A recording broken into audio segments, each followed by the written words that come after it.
ഏത് നല്ല കാര്യവും അള്ളാഹുവിന്റെ പേരിൽ തുടങ്ങിയിട്ടില്ല എങ്കിൽ അത് അനുഗ്രഹം മുറിഞ്ഞതാണെന്നും പ്രവാചകർ ബോധ്യപ്പെടുത്തിയിട്ടുണ്ട്. ഈ പ്രാരംഭ വചനത്തിന്റെ തുടക്കത്തിൽ അല്ലാഹു തആല അവന്റെ നാമമായി അവനെ പരിചയപ്പെടുത്താൻ വേണ്ടി ഉപയോഗിച്ച രണ്ട് പദങ്ങൾ നിങ്ങൾ നോക്കൂ. അർ-റഹ്മാൻ, രണ്ടാമത്തേത് അർ-റഹീം. രണ്ടും അവന്റെ കാരുണ്യത്തെ സൂചിപ്പിക്കുന്നതാണ്. അർ-റഹ്മാൻ എന്ന വാക്കിൽ 5 അക്ഷരങ്ങളാണല്ലോ ഉള്ളത്. അർ-റഹീം എന്നതിലാകട്ടെ 4 അക്ഷരങ്ങളുമാണുള്ളത്. റഹീം എന്ന വാക്കിനേക്കാൾ അർത്ഥവ്യാപ്തിയുള്ളതാണ് റഹ്മാൻ എന്ന പദമെന്ന് പണ്ഡിതന്മാര് സൂചിപ്പിക്കുന്നുണ്ട്. എന്താണ് റഹ്മാൻ എന്ന വാക്കിന്റെ അർത്ഥം? ഈ ലോകത്ത് അള്ളാഹുവിനെ ഒരാൾ വഴിപ്പെടട്ടെ, വഴിപ്പെടാതിരിക്കട്ടെ, അവനെ അനുസരിക്കട്ടെ, അനുസരണക്കേട് കാണിക്കട്ടെ, അവന് ആരാധിക്കട്ടെ, ആരാധനയില്ലാതെയാവട്ടെ, എന്തായാലും അവന് ജീവിക്കുവാനുള്ള സർവമാന അനുഗ്രഹങ്ങളും നൽകിയ കാരുണ്യവാനായ, കരുണാവാരിധിയായ, ദയാപരനായ, എല്ലാ നന്മകളുടെയും കേദാരമായ അള്ളാഹുവിന്റെ ഉന്നതമായ വിശേഷണങ്ങളെ സൂചിപ്പിക്കുന്ന വാക്കാണ് അർ-റഹ്മാൻ.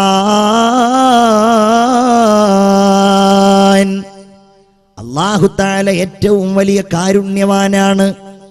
അത് ഉൾക്കൊള്ളേണ്ടവർ നമ്മളാണ്, മനുഷ്യരായ നമ്മളാണ്, ഞാനും നിങ്ങളുമാണ്. നമ്മളാണ് ആ കാരുണ്യത്തിന്റെ വിശാലതയെ കുറിച്ച് പഠിക്കേണ്ടത്, അതിനെക്കുറിച്ച് ആലോചിക്കേണ്ടത്. അങ്ങനെയാണ് രാജാതിരാജനായ സർവാധിനാഥനായ അള്ളാഹുവിന്റെ വിചാരങ്ങൾ നമ്മുടെ ഹൃദയത്തിൽ ശക്തമായി നാം സന്നിവേശിപ്പിക്കേണ്ടത്. നമുക്കിന്ന് അള്ളാഹുവിനെ കുറിച്ച് ഓർക്കാൻ എവിടെയാണ് പ്രിയപ്പെട്ടവരെ സമയം? നമ്മുടെ സമയങ്ങളും നമ്മുടെ സന്ദർഭങ്ങളും നമ്മൾ അപ്രധാനമായ പല സംഗതികൾക്കും വേണ്ടി മാറ്റിവെച്ചിരിക്കുകയാണ്. നമ്മൾ മൊബൈൽ ഫോണുകളുടെ പിന്നിലാണ്. ഞാനും നിങ്ങളും ഫേസ്ബുക്കുകളിൽ വ്യാപരിച്ചു കൊണ്ടിരിക്കുകയാണ്. വാട്സപ്പിൽ നമ്മുടെ കൂട്ടുകാർ അയക്കുന്ന മെസ്സേജുകൾ കണ്ടുകൊണ്ട് ജീവിതത്തിലെ ഒരുപാട് സമയം നിർവൃതി അടയുന്ന നമ്മൾ ഒരുപാട് മണിക്കൂറുകൾ ദുഷിച്ച സിനിമകൾ കണ്ടുകൊണ്ട് ആസ്വദിച്ചുകൊണ്ട് നന്മ എന്താണ്, തിന്മ എന്താണ്, ഞാൻ എന്ത് ചെയ്യണം, എൻ്റെ ലക്ഷ്യം എന്താണെന്നറിയാതെ അത്തരം കാര്യങ്ങളെക്കുറിച്ച് ആലോചിക്കാതെ നടക്കുന്ന നമ്മൾ എവിടെയാണ് അല്ലാഹുവിനെ കുറിച്ച് നമ്മൾ ചിന്തിക്കുന്നത്? പടച്ച തമ്പുരാന്റെ ഓർമ്മ ഏത് ഘട്ടത്തിലാണ് എൻ്റെ പ്രിയപ്പെട്ടവരെ എന്റെയും നിങ്ങളുടെയും മനസ്സാന്തരാളങ്ങൾക്കുള്ളിൽ ഒരു വെളിച്ചമായി, ഒരു പ്രകാശമായി, ജാജ്വല്യമാനമായ ഒരു ഓർമ്മപ്പെടുത്തലായി എവിടെയാണ് പ്രിയപ്പെട്ട സഹോദരീ സഹോദരന്മാരെ വരുന്നത്? ഈ സദസ്സിലിരുന്നു കൊണ്ട് നമ്മൾ ആലോചിക്കുകയാണ്. എന്തിന് നമ്മൾ അള്ളാഹുവിനെ കുറിച്ച് ആലോചിക്കണം? അള്ളാഹു തന്നെ പറയുകയാണ്, വആതാകും മിൻ കുല്ലി മാ സഅൽതുമൂ. അള്ളാഹു പറയുകയാണ്, നിങ്ങൾക്ക് എന്തെല്ലാം ആവശ്യമായിട്ടുണ്ടോ അത് മുഴുവനും നിങ്ങൾക്ക് നാം നൽകിയിരിക്കുകയാണ്. വളരെ ചിന്തിക്കണം. നമ്മുടെ റബ്ബുണ്ടല്ലോ, ഈ പ്രപഞ്ചമേ ഇവിടെ ഇല്ലാതിരിക്കുമ്പോഴും ആസ്തിക്യമുണ്ടായിരുന്ന സർവാധിനാഥൻ, ഈ ലോകം സൃഷ്ടിച്ച ഈ ലോകത്തിന്റെ പരിപാലകനായ നിയന്താവായ അല്ലാഹു റബ്ബുൽ ഇസ്സത്ത് പറയുകയാണ്, വആതാകും മിൻ കുല്ലി മാ സഅൽതുമൂ. നിങ്ങൾക്ക് എന്താണോ ആവശ്യമായിട്ടുള്ളത് അത് മുഴുവൻ നിങ്ങൾക്ക് വേണ്ടി നാം നൽകിയിരിക്കുന്നു. മനുഷ്യരായ നമ്മുടെ പരിശ്രമത്താലല്ല, നമ്മുടെ അഭിലാഷത്താലോ നമ്മുടെ ആഗ്രഹത്താലോ, അതല്ലെങ്കിൽ ഞാനും നിങ്ങളും എടുക്കുന്ന ഏതെങ്കിലും തീരുമാനം കൊണ്ടോ അല്ല. പിന്നെയോ അല്ലാഹു എന്ന ജബ്ബാറായ ഖഹാറായ ഹുവല്ലാഹുല്ലദീ ലാ ഇലാഹ ഇല്ലാഹു ആലിമുൽ ഗൈബി വശഹാദ, എല്ലാ രഹസ്യങ്ങളും പരസ്യങ്ങളും അറിയുന്നവനായ അല്ലാഹു തമ്പുരാന്റെ തീരുമാനപ്രകാരം ഉണ്ടായവയാണ്. ഹുവല്ലാഹുൽ ഖാലിഖുൽ ബാരിഉൽ മുസവ്വിറു ലഹുൽ അസ്മാഉൽ അസ്മാഉൽ ഹുസ്നാ.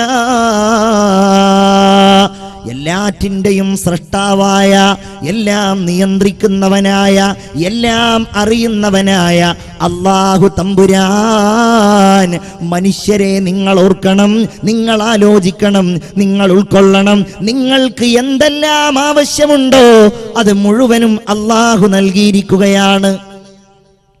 നമ്മുടെ മനസ്സിൽ ആ ഓർമ്മ സ്ഥിരമായിട്ടുണ്ടാകണം, അല്ലേ?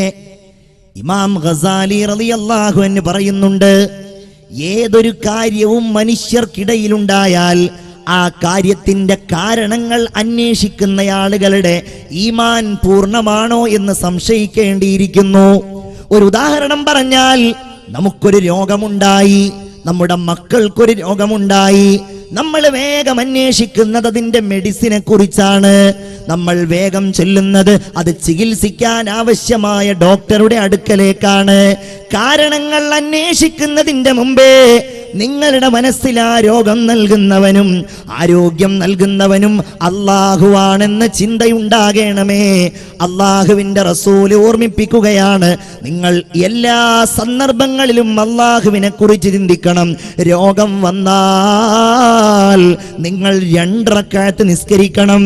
എന്നിട്ട് നിങ്ങൾ അല്ലാഹുവിനോട് ദുആ ചെയ്യണം, അല്ലാഹുമ്മ അദ്ഹിബിൽ ബഅസ റബ്ബന്നാസ് വശ്ഫി ശിഫാഅൻ അൻത ശാഫി ലാ ശിഫാഅ ഇല്ലാ ശിഫാഉക. ബിന്റെ ആ ഓർമ്മയിലും ചിന്തയിലും അവന്റെ കാരുണ്യത്തിന്റെ വിചാരത്തിലും കഴിഞ്ഞുകൂടാൻ നിർബന്ധിതരാണ്. നമ്മളതിന് തയ്യാറാകണം. നമ്മൾ അനുഭവിക്കുന്ന എല്ലാറ്റിൻ്റെയും ഉടമസ്ഥൻ അല്ലാഹുവാണ്. എന്റെ ഈ തിരിച്ചറിവ് നമുക്കില്ലാതെയായി പോയി.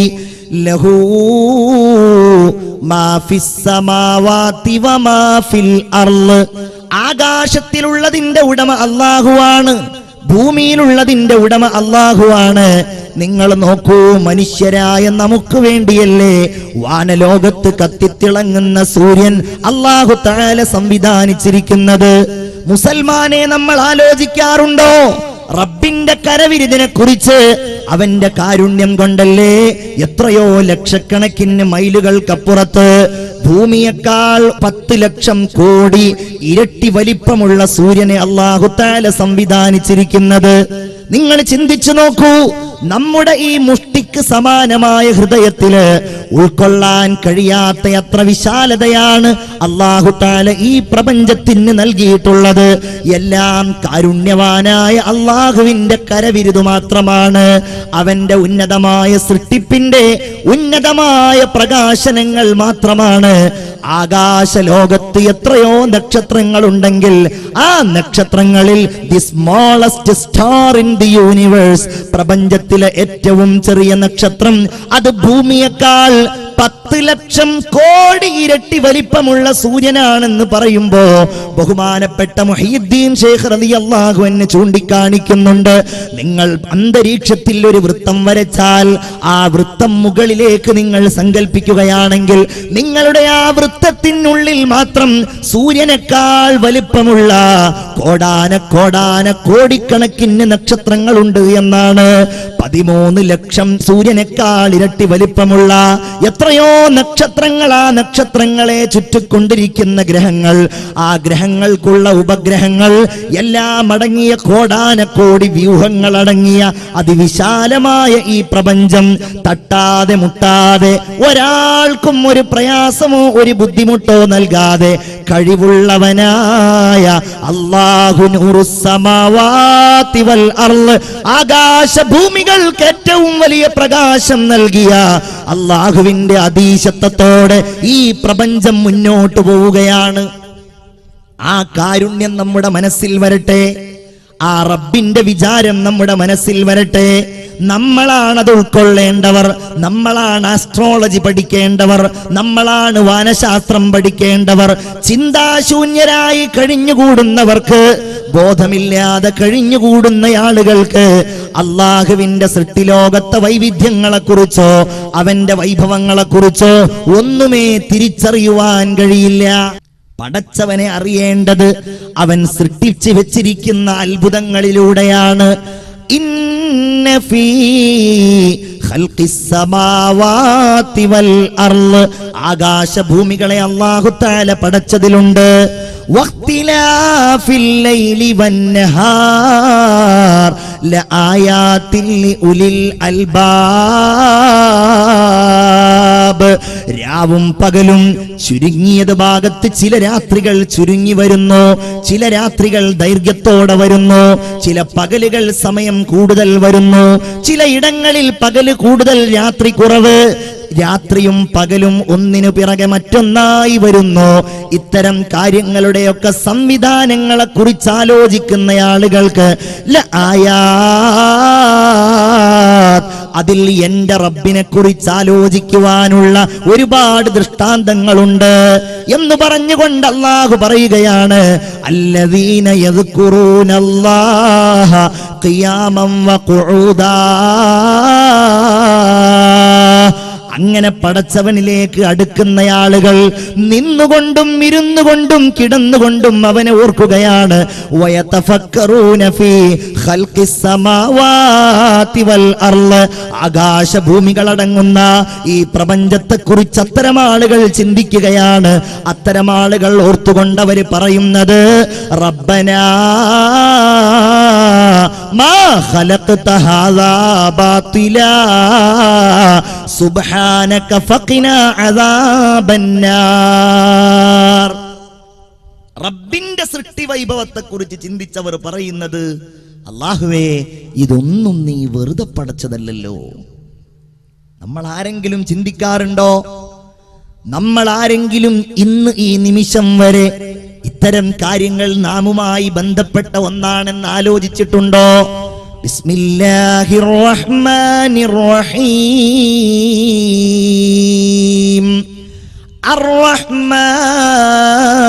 അർ-റഹ്മാൻ അല്ലമൽ ഖുർആൻ ഖലഖൽ ഇൻസാൻ അല്ലമഹുൽ ബയാൻ അശ്ശംസു വൽ ഖമറു ബിഹുസ്ബാൻ വന്നജ്മു വശ്ശജറു യസ്ജുദാൻ. അല്ലാഹുവിന്റെ കാരുണ്യത്തെക്കുറിച്ച് പറയുമ്പോ ഒരിക്കലും നമുക്ക് മാറ്റി നിർത്താൻ കഴിയാത്ത ഒരു സൂറത്താണിത്. തന്നെയുമല്ല, ഈ ശബ്ദം കേൾക്കുന്ന ഓരോ സത്യവിശ്വാസിയും ചെറുപ്പം മുതൽ തന്നെ കേട്ടുവരുന്ന ഒരു സൂറത്തുമാണിത്. ഈ സൂറത്തിന്റെ പേര് തന്നെ സൂറത്തുർ റഹ്മാൻ, അഥവാ കാരുണ്യവാനായ അല്ലാഹുവിന്റെ കരുണയുടെ, ദയയുടെ, അവന്റെ വിശാലമായ കാരുണ്യത്തിന്റെ ഉന്നതമായ വാതായനങ്ങൾ, കവാടങ്ങൾ തുറക്കപ്പെടുന്ന അധ്യായം. ഈ സൂറത്ത് അറിയപ്പെടുന്നത് തന്നെ അറൂസുൽ ഖുർആൻ, ഖുർആനിലെ പുതുമണവാളൻ എന്ന് പറഞ്ഞുകൊണ്ടാണ്. എന്താണ് പുതുമണവാളന്റെ പ്രത്യേകത? എടക്കഴിയൂരിലുണ്ടാകുമല്ലോ പുതുമണവാളന്മാർ, പുതിയ പിളമാരാകാൻ ആഗ്രഹിക്കുന്നവരും അതായവരും. നിങ്ങൾക്കറിയാം, ആ ദിവസത്തിന്റെ പ്രത്യേകത എന്ന് പറയുന്നത് അന്നായിരിക്കും ആ വ്യക്തി ഏറ്റവും വലിയ VIP ആയി മാറുന്നത്. നല്ല കോട്ടൊക്കെ ഇട്ട്, നല്ല സുഗന്ധമൊക്കെ പൂശി, അത്യാവശ്യം ബ്യൂട്ടി പാർലറിലൊക്കെ ഒന്ന് പോയിട്ട് നന്നായിട്ട് മുഖമൊക്കെ ഒന്ന് മിനുങ്ങി, എല്ലാവരുടെയും ശ്രദ്ധയാകർഷിക്കുന്ന സമയം എന്ന് പറയുന്നത് അവൻ പുതുമണവാളനാകുന്ന ദിവസമാണ്. എത്ര വലിയ VIP വന്നാലും അന്നിവനെ കവച്ചു വെക്കാൻ ഒരു പ്രധാനപ്പെട്ട വ്യക്തിയില്ല എന്നതുപോലെ പരിശുദ്ധ ഖുർആനിൽ ഏറ്റവും കൂടുതൽ ശ്രദ്ധേയമായ ഒരധ്യായം അറൂസുൽ ഖുർആൻ എന്നാണ് ഈ സൂറത്ത് അറിയപ്പെടുന്നത്. ഈ സൂറത്തിന്റെ തുടക്കവും ഒടുക്കവും ആർക്കും കാണാതെ അറിയില്ലെങ്കിലും ഒരായത്ത് നിങ്ങൾക്ക് എല്ലാവർക്കും അറിയാം. ഫബിഅയ്യി ആലാഇ റബ്ബികുമാ തുകദ്ദിബാൻ. 31 തവണയാണ് അല്ലാഹു തആല അത് ചോദിക്കുന്നത്. എന്താണ് ആ ചോദ്യത്തിന്റെ അർത്ഥം? അല്ലാഹു നൽകുന്ന നർഗമാം നന്മകൾ ആവുമോ നിങ്ങൾക്ക് തള്ളിപ്പറയുവാൻ? അഥവാ പടച്ചവൻ ഈ ലോകത്ത് നിങ്ങൾക്ക് നൽകിയ ജീവിതത്തില് നിങ്ങൾ കാണുന്ന, നിങ്ങൾ അറിയുന്ന, നിങ്ങൾ അനുഭവിക്കുന്ന എന്തെല്ലാം കാര്യങ്ങളുണ്ടോ ജനങ്ങളെ, അതേതെങ്കിലും എനിക്ക് റബ്ബ് നൽകിയതെന്നല്ലെന്ന് പറയാൻ നിങ്ങൾക്ക് കഴിയുമോ എന്നാണ് ഖുർആൻ ചോദിക്കുന്നത്. തബാറകസ്മു റബ്ബിക ദുൽ ജലാലി വൽ ഇക്റാം. അല്ലേ? ശ്രേഷ്ഠനായി സർവർക്കുമാരാധ്യനായി സദാമേവും അല്ലാഹുവിൻ നാമം മഹോന്നതം. എന്തൊരധ്യായമാണിതെന്നറിയുമോ പ്രിയപ്പെട്ടവരെ? പടച്ചവൻ എനിക്കും നിങ്ങൾക്കും നൽകിയത് എന്തെല്ലാമാണ് എന്നറിയാൻ ആഗ്രഹിക്കുന്നവർ ഈ സൂറത്ത് ഒരു തവണയൊന്ന് പാരായണം ചെയ്താൽ മതി. അതുകൊണ്ടല്ലേ ഈ സൂറത്ത് അവതീർണമായ സന്ദർഭത്തിൽ അള്ളാഹുവിന്റെ ഹബീബ് സ്വഹാബികളുടെ മുമ്പിൽ ഉറക്കെ വിളിച്ചു ചോദിക്കുകയാണ്, മൻ യഖ്റഉ ഹാദിഹി സൂറത അലാ ഖുറൈശ്. ആരാണ് ഖുറൈശികളുടെ മുൻപിൽ പോയി ഈ സൂറത്ത് ഓതിക്കൊടുക്കുക? സ്വഹാബികളൊന്നും എഴുന്നേറ്റ് നിന്നില്ല. നമ്മൾ അതവരുടെ അധൈര്യമായി കാണേണ്ടതില്ല. കാരണം അവർ പട്ടിണി പാവങ്ങളാണ്, ഉടുതുണിക്ക് മറുതുണിയില്ലാത്തവരാണ്. റസൂലിൽ വിശ്വസിച്ച് ഏതാനും മാസങ്ങളും ദിവസങ്ങളുമായവരാണ്. ഇടിഞ്ഞു പൊളിയാറായ ദാറുൽ അർഖം എന്ന് പറയുന്ന മക്കയിലുണ്ടായിരുന്ന ആ വീട്ടിൽ വെച്ച് അള്ളാന്റെ റസൂല് ചോദിക്കുകയാണ്, സ്വഹാബാ, നിങ്ങൾക്കിടയിൽ നിന്ന് ആരാണ് ഈ സൂറത്ത് ഖുറൈശികളുടെ മുൻപിൽ പോയി ഓതിക്കൊടുക്കുക? എഴുന്നേറ്റ് നിൽക്കാൻ ഒരാൾ ധൈര്യം കാണിച്ചു. അദ്ദേഹത്തിന്റെ പേര് സയ്യിദുനാ അബ്ദുല്ലാഹി ഇബ്നു മസ്ഊദ് റളിയല്ലാഹു തആല അൻ. ആ ചരിത്രം പഠിക്കുമ്പോൾ തന്നെ മനസ്സ് നിർമ്മലമായി പോകും. അത്രയും വലിയ ചരിത്രത്തിന്റെ ഉടമയാണ് ഈ സ്വഹാബി വര്യൻ. എപ്പോഴും നബിയുടെ കൂടെ നിന്ന് എല്ലാ ഘട്ടത്തിലും റസൂലുള്ളാഹിന്റെ കൂടെ ഇങ്ങനെ പോയി. അല്ലേ? ഹദീസുകളിൽ നമുക്ക് കാണാൻ കഴിയും, ഒരിക്കൽ റസൂലുള്ള പറഞ്ഞു, എനിക്ക് ജിന്നുകൾ ഖുർആൻ ഓതാൻ വേണ്ടി എന്നെ ക്ഷണിച്ചിട്ടുണ്ട്. എന്റെ അടുക്കലേക്ക് ജിന്നുകൾ വരാമെന്ന് പറഞ്ഞിട്ടുണ്ട്. മനുഷ്യരല്ലാത്ത മറ്റൊരു വിഭാഗമാണല്ലോ, മറഞ്ഞു കിടക്കുന്ന ഒരു വിഭാഗമാണല്ലോ ജിന്നുകൾ. ആ ജിന്നുകൾ എന്റെ അടുക്കൽ ഖുർആൻ കേൾക്കാൻ വരാമെന്ന് പറഞ്ഞിട്ടുണ്ട്. ആരാണ് എന്റെ കൂടെ വരാൻ തയ്യാറുള്ളത്? അപ്പോഴും ഇദ്ദേഹം എഴുന്നേറ്റ് നിന്നു, ഞാനുണ്ട് നബിയേ. ചെന്നു. അബ്ദുല്ലാഹ് ഇബ്നു മസ്ഊദ് റസൂലുള്ളാഹിന്റെ കൂടെ ചെന്നു. റസൂലുള്ള ഒരു വര വരച്ചുകൊണ്ട് പറഞ്ഞു, അബ്ദുല്ലാ, എന്ത് കേട്ടാലും എന്ത് കണ്ടാലും ഈ വര നീ മുറിച്ചു കടക്കല്ലേ മോനെ. അള്ളാന്റെ റസൂല് കുറച്ചങ്ങോട്ട് പോയി. അബ്ദുല്ലാഹ് ഇബ്നു മസ്ഊദ് പറയുകയാണ്, വലിയ ബഹളവും വലിയ ശബ്ദവും മട്ടഹാസങ്ങളും ഞാൻ കേൾക്കാൻ തുടങ്ങി. എന്റെ റസൂലിന് വല്ല അപകടവും വന്നേക്കുമോ എന്ന് ഞാൻ ഭയന്നുപോയി. എന്നാലും ഞാൻ റസൂലുള്ള പറഞ്ഞതല്ലേ ആ വര മുറിച്ച് കടക്കാതിരിക്കുവാൻ, അതുകൊണ്ട് ഞാൻ അത് മുറിച്ച് കടക്കാതെ ഇരുന്നു എന്ന് പറഞ്ഞുകൊണ്ട് അബ്ദുല്ലാഹ് ഇബ്നു മസ്ഊദ് അവിടെ കാത്തു നിൽക്കുകയാണ്. ഒരുപാട് സമയം കഴിഞ്ഞു. റസൂലുള്ള തിരിച്ചു വന്നുകൊണ്ട് പറയുകയാണ്, അബ്ദുല്ലാ, കൊല്ലങ്ങൾക്ക് മുമ്പ് സുലൈമാൻ നബി അലൈഹിസ്സലാമിന്റെ കാലത്തുള്ള നൂറുകണക്കിന് ജിന്നുകൾക്ക് ഞാൻ ഖുർആൻ ഓതി കൊടുത്തിട്ടുണ്ട് അബ്ദുല്ലാ. ആ സംഭവം ഉദ്ധരിക്കുന്ന ഒരു സൂറത്ത് തന്നെ ഖുർആനിലുണ്ട്. സൂറത്തുൽ ജിന്ന് എന്നാണ് അധ്യായത്തിന്റെ പേര്. ഒരു കാര്യം കൂടെ നിങ്ങളോട് ഞാൻ പറയുകയാണ്, ആ ജിന്നുകൾക്ക് ഖുർആൻ ഓതി കൊടുത്ത സ്ഥലത്ത് ഇന്നും മക്കയിൽ പോയാൽ മസ്ജിദുൽ ജിന്ന് എന്ന് പറയുന്ന ഒരു പള്ളി നിങ്ങൾക്ക് കാണാൻ കഴിയും. ഈ സംഭവത്തെ ഓർമ്മിപ്പിക്കുന്ന പള്ളിയാണത്. അബ്ദുല്ലാഹ് ഇബ്നു മസ്ഊദ് പറഞ്ഞു, നബിയെ, ഇത് ഖുറൈശികളുടെ മുമ്പിൽ പോയി ഓതിക്കൊടുത്തുകൊള്ളാം. റസൂലുള്ള പറഞ്ഞു, വേണ്ട അബ്ദുല്ലാ, നീ അവിടെ ഇരിക്കണം. അങ്ങനെ പറയാനൊരു കാരണമുണ്ട്. അതെന്താണ്? കൂട്ടത്തിലെ ഏറ്റവും ദുർബലനായ മനുഷ്യനാണ് സയ്യിദുനാ അബ്ദുല്ലാഹ് ഇബ്നു മസ്ഊദ് റളിയല്ലാഹു അൻഹു. ചെറിയ കൈകാലുകൾ, ദുർബലമായ കൈകൾ, തടിയില്ലാത്ത കാലുകൾ, വളരെ ദുർബലനാണ്. വേറെ ഒരു ചരിത്രത്തിൽ കാണാം, ഒരിക്കൽ നബിയും സ്വഹാബിയായ അബ്ദുല്ലാഹ് ബിൻ മസ്ഊദും കുറച്ച് സ്വഹാബികളും കൂടെ ഇങ്ങനെ മദീനയിലൂടെ നടന്നു പോവുകയാണ്. ആ സമയത്ത് അറാഖ് എന്ന് പറയുന്ന ഒരു മരം നിങ്ങൾക്കറിയാമല്ലോ. ആ മരത്തിൽ നിന്ന് ഒരു ചെറിയ കഷ്ണം വേണം പല്ല് തേക്കാൻ എന്ന് റസൂലുള്ള പറഞ്ഞപ്പോ ആ മരത്തിന്റെ മുകളിലേക്ക് ചാടിക്കയറുകയാണ് അബ്ദുല്ലാഹ് ഇബ്നു മസ്ഊദ് റളിയല്ലാഹു തആല അൻ. അദ്ദേഹം അങ്ങ് കയറിയിട്ട് റസൂലുള്ളാഹിക്ക് വേണ്ടിയിട്ട് ഈ അറാഖ് ഇങ്ങനെ പൊട്ടിച്ചുകൊണ്ടിരിക്കുകയാണ്. താഴെ നിൽക്കുന്ന സ്വഹാബികൾ ഈ കാഴ്ച കണ്ടു. ആ അറാഖിന്റെ ചുള്ളിക്കമ്പുകളെ അനുസ്മരിക്കുന്ന കൈകാലുകൾ കണ്ടപ്പോൾ അബ്ദുല്ലാഹ് ഇബ്നു മസ്ഊദിന്റെ കാലുകളിലേക്കും കൈകളിലേക്കും നോക്കിക്കൊണ്ട് അവരങ്ങനെ ചിരിക്കുകയാണ്. റസൂലുള്ള ചോദിച്ചു, നിങ്ങൾ ചിരിക്കുകയാണല്ലേ? എന്തിനാ നിങ്ങൾ ചിരിക്കുന്നത്? ഈ ചെറിയ കൈകാലുകളുണ്ടല്ലോ, ഈ ദുർബലമായ കൈകളും കാലുകളും ഉണ്ടല്ലോ, അസ്ഖലാനി ഫിൽ മീസാൻ, നാളെ അല്ലാഹു തആല നന്മയും തിന്മയും കനം തൂക്കുന്ന മീസാനിൽ ഇത് കനം തൂങ്ങുന്നതാണെന്ന് മുത്തുനബി മുഹമ്മദ് മുസ്തഫ സല്ലല്ലാഹു അലൈഹി വസല്ലം അദ്ദേഹം രണ്ടാമതും പറഞ്ഞു, നബിയെ ഞാൻ തന്നെ ഓതിക്കൊടുത്തോളാം, വേണ്ട നീ സൂറത്തുർ റഹ്മാൻ ഓതിക്കൊടുക്കേണ്ട.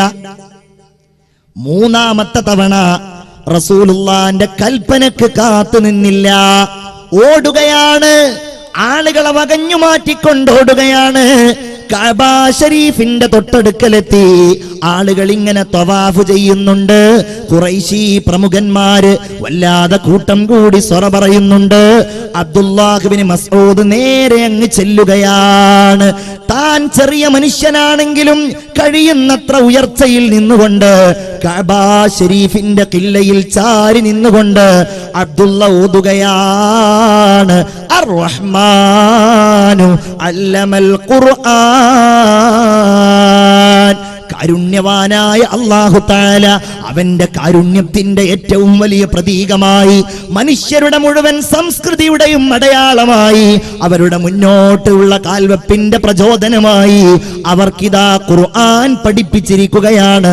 ഖലഖൽ ഇൻസാൻ, മനുഷ്യനെ പടച്ചത് അല്ലാഹുവാണ്. ഇത് സഹിക്കാൻ കഴിയില്ലല്ലോ അവർക്ക്. വിശ്വാസിയുടെ ഈ പ്രഖ്യാപനം, ഖുർആനിന്റെ ഈ മധുരമൂറുന്ന വചനങ്ങൾ ആളുകൾ ഇങ്ങനെ അടുക്കലേക്ക് വരാൻ തുടങ്ങി. എല്ലാവരും ആ വാക്യങ്ങളിലേക്ക് ഇങ്ങനെ ശ്രദ്ധിക്കുകയാണ്.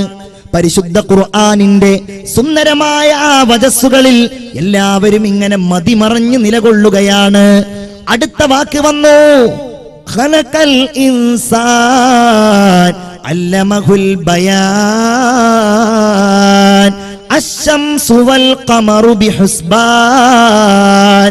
മനുഷ്യൻ അവന്റെ സമയം കണക്കാക്കുന്ന, അവന്റെ മാസം കണക്കാക്കുന്ന, അവൻ വർഷങ്ങളും അവന്റെ ജീവിതവും ക്രമീകരിക്കുന്ന സൂര്യനും ചന്ദ്രനുമുണ്ടല്ലോ, വെളിച്ചമേകുന്ന സൂര്യനും ചന്ദ്രനുമുണ്ടല്ലോ, അത് അള്ളാഹുവിന്റെ നിയമമനുസരിച്ചാണ്, അവന്റെ കണക്കും അവന്റെ കഴിവുമനുസരിച്ചാണ്, നിയന്ത്രണമനുസരിച്ചാണ് സഞ്ചരിച്ചു കൊണ്ടിരിക്കുന്നത്. വന്നജ്മു വശ്ശജറു യസ്ജുദാൻ.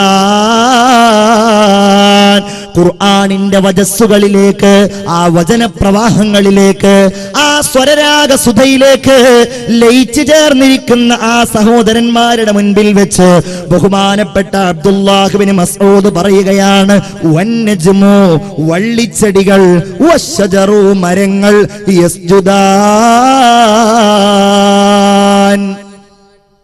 അവർ അല്ലാഹുവിന് സുജൂദ് ചെയ്യുന്നു. ഇത് സഹിക്കാൻ കഴിഞ്ഞില്ല അബൂജഹലിന്. അവൻ ഓടി വന്നു എന്ന് മാത്രമല്ല, ചെറിയ മനുഷ്യനും ദുർബലനുമായ ഈ പാവപ്പെട്ട സ്വഹാബിയെ കഠോരമായി അവൻ മർദ്ദിക്കുകയാണ്. തന്റെ സർവശക്തിയും ഉപയോഗിച്ചുകൊണ്ടവൻ അടിക്കുകയാണ്. അടികൊണ്ട ചെറിയ മനുഷ്യൻ വേദനാജനകമായ ശബ്ദത്തോടെ അദ്ദേഹം അങ്ങ് വേച്ച് നിലത്ത് വീഴുകയാണ്. നിലത്ത് വീണപ്പോ രണ്ട് ചെവിയും പൊത്തിപ്പിടിച്ചുകൊണ്ട് ബഹുമാനപ്പെട്ടവർ എഴുന്നേൽക്കുകയാണ്. ചെവി പൊട്ടി ഒഴുകുന്നുണ്ട്, രക്തം ഒഴുകുന്നുണ്ട്. ആ ചെവിയും പൊത്തിപ്പിടിച്ചുകൊണ്ട് ഇലാ ഹളറത്തി റസൂലില്ലാ, അള്ളാന്റെ റസൂലിന്റെ അടുക്കലേക്ക് വരികയാ. ഹബീബായ റസൂലേ, എന്നെ അബൂജഹൽ അടിച്ചു നബിയേ. എല്ലാവർക്കും വലിയ സങ്കടമായി, എല്ലാവർക്കും വലിയ ദുഃഖമായി. അബൂജഹൽ വല്ലാതെ മർദ്ദിച്ചിരിക്കുന്നുവല്ലോ, പകരം ചോദിക്കാൻ ഞങ്ങളുടെ അടുക്കൽ ശക്തിയില്ലല്ലോ. അതാ നസലൽ അമീനു മലക്ക് ജിബ്രീൽ അലൈഹിസ്സലാം ഇറങ്ങി വന്നുകൊണ്ട് അള്ളാഹുവിന്റെ റസൂലിന് സന്തോഷ വാർത്ത അറിയിക്കുകയാണ്. യാ റസൂലല്ലാഹ്, നിങ്ങൾ പേടിക്കേണ്ടതില്ല നബിയേ. ഇതിന് പകരം ഉണ്ടാകുന്ന ഒരു ഘട്ടം ഏതാനും സമയത്തിനകം നമുക്ക് വന്നു വരാൻ പോവുകയാണ്, നമ്മുടെ ഇടയിൽ സംജാതമാകാൻ പോവുകയാണ്. ഞാൻ ആ ചരിത്രം ചുരുക്കുകയാണ്. കാലം കടന്നുപോയി, ബദർ യുദ്ധം വന്നു. ബദറിന്റെ പോർക്കളത്തില് അബ്ദുല്ലാഹ് ഇബ്നു മസ്ഊദ് അന്വേഷിച്ച് നടക്കുകയാണ്. എവിടെയാണ് എന്നോട് ക്രൂരമായി പെരുമാറിയ അബൂജഹൽ, എന്റെ ഹബീബായ നബിയെ മർദ്ദിച്ച, റസൂലുള്ളാഹിക്കെതിരെ അക്രമങ്ങൾ അഴിച്ചുവിട്ട അബൂജഹൽ എവിടെയാണ്? അങ്ങനെ അന്വേഷിക്കുമ്പോഴതാ രണ്ട് ചെറിയ കുട്ടികൾ മുആദും മുഅവ്വിദും അവർ അബൂജഹലുമായി യുദ്ധത്തിലേർപ്പെട്ടിരിക്കുകയാണ്. തന്റെ കയ്യിലുണ്ടായിരുന്ന കുന്തം അങ്ങാഞ്ഞെറിഞ്ഞു. അബൂജഹൽ അങ്ങ് നിലത്ത് വീണു. നിലത്ത് വീണ ഇവന്റെ നെഞ്ചത്ത് കയറി നിൽക്കുകയാണ്. നിന്നെ ഞാൻ കൊല്ലാൻ പോവുകയാണ്. ഇസ്ലാമിന്റെ ഏറ്റവും വലിയ ശത്രു, അള്ളാഹുവിനെ അറിയാമായിരുന്നിട്ടും അംഗീകരിക്കാത്തയാൾ, ഇസ്ലാമിൽ വിശ്വസിച്ചു എന്ന ഒറ്റ കാരണത്താൽ എത്രയോ പാവപ്പെട്ട സ്വഹാബികളെ വല്ലാതെ ക്രൂരമായി മർദ്ദിച്ച, കത്തിക്കാളുന്ന സൂര്യന്റെ ചൂടില് മരുഭൂമിയിലൂടെ വലിച്ചെടുത്ത് നെഞ്ചത്ത് വലിയ വലിയ പാറക്കല്ലുകൾ കയറ്റി വെക്കാൻ മടി കാണിക്കാതിരുന്ന, കാരുണ്യത്തിന്റെ കണ്ണീരിന്റെ ഒരംശം പോലും കണ്ണുകളിൽ തെളിഞ്ഞു വരാതിരുന്ന അബൂജഹൽ ലഅനത്തുല്ലാഹി അലൈഹി അബ്ദുല്ലായോട് പറയുകയാണ്, അബ്ദുല്ലാ, എന്നെ നീ അറുക്കുകയാണല്ലേ, എന്നെ നീ കൊല്ലുകയാണല്ലേ? അതേ, നിന്നെ ഞാൻ കൊല്ലുകയാണ്. എന്നാൽ അതിനു മുമ്പ് ഒന്ന് രണ്ട് കാര്യങ്ങൾ പറയാനുണ്ട്. ഒന്നെന്താന്നറിയോ? നിന്റെ പ്രവാചകനായ മുഹമ്മദിനോട് നീ പറയണം, എന്റെ ജീവിതത്തിൽ എനിക്ക് ഏറ്റവും വെറുപ്പുണ്ടായ ആള് നിന്റെ പ്രവാചകനായ മുഹമ്മദാണ്. രണ്ടാമത്തെ കാര്യം, എന്റെ കഴുത്ത് നീ മുറിക്കുമ്പോ എന്റെ കഴുത്തിന്റെ താഴെ നിന്ന് നീ മുറിക്കണം അബ്ദുല്ലാ. എന്തുകൊണ്ടെന്നാൽ എന്റെ നീണ്ട കഴുത്ത് കണ്ട്, എന്റെ മുഖം കണ്ടിട്ടെങ്കിലും നിന്റെ പ്രവാചകനായ മുഹമ്മദ് ഒന്ന് ഞെട്ടട്ടെ. എന്റെ പ്രിയപ്പെട്ടവരെ, അബ്ദുല്ലാഹിയുടെ മനസ്സിൽ ദേഷ്യം ഇരച്ചു കയറി തന്റെ വാളെടുത്തുകൊണ്ട് അബൂജഹലിന്റെ തല മുറിക്കുകയാ. എന്നിട്ട് ആ മുറിച്ച തലയെടുത്തുകൊണ്ട് റസൂലുള്ളാഹിക്ക് കാണിച്ചു കൊടുക്കാൻ കൊണ്ടുപോകാൻ നോക്കുമ്പോ തന്റെ കയ്യിൽ അത് പൊങ്ങുന്നില്ല. എന്ത് ചെയ്തെന്നറിയുമോ? കാലങ്ങൾക്ക് മുമ്പ് തന്റെ ചെവി പൊട്ടിച്ചില്ലേ എന്നതുപോലെ വാളെടുത്തുകൊണ്ട് ചെവിയിലൂടെ ഒരു ദ്വാരമുണ്ടാക്കി. ആ ദ്വാരത്തിൽ ഒരു കയറിട്ടു. ആ തലയിങ്ങനെ വലിച്ചുകൊണ്ട് ശത്രുക്കളുടെ ഏറ്റവും വലിയ നേതാവായ, മനുഷ്യന്റെ ശത്രുവായ, മൃഗങ്ങളുടെ ശത്രുവായ, ഒരാളോടും കാരുണ്യത്തോടെ പെരുമാറാത്ത, എല്ലാവർക്കും ഏറ്റവും വലിയ അന്ധകനായിരുന്ന ഈ അബൂജഹലിന്റെ തലയും വലിച്ചുകൊണ്ട് ഇലാ ഹളറത്തി ഹബീബില്ലാഹ്, അല്ലാഹുവിന്റെ റസൂലിന്റെയും സ്വഹാബികളുടെയും അടുക്കലേക്ക് വരികയാണ്. എല്ലാവർക്കും വലിയ സന്തോഷം, ആവേശം. എല്ലാവരും തക്ബീർ മുഴക്കിക്കൊണ്ട് അബ്ദുല്ലാഹ് ഇബ്നു മസ്ഊദിനെ സ്വീകരിച്ചു. എല്ലാവരും ഇങ്ങനെ സ്വീകരിച്ചിരിക്കുമ്പോ നബിയോട് ഈ കാര്യം പറയുകയാണ്. യാ റസൂലല്ലാഹ്, ഇവൻ മരിക്കുന്ന വേളയിൽ ഇങ്ങനെ പറഞ്ഞു നബിയെ, അവൻ ഏറ്റവും ദേഷ്യമുള്ളത് അങ്ങയോടാണ്. അങ്ങ് പേടിക്കാൻ വേണ്ടി അവന്റെ കഴുത്ത് താഴെ നിന്ന് മുറിക്കാനും അവൻ പറഞ്ഞു നബിയേ. അള്ളാന്റെ റസൂൽ അതിന് പറഞ്ഞ മറുപടി നമ്മയൊക്കെ വല്ലാതെ ചിന്തിപ്പിക്കേണ്ടതാണ്.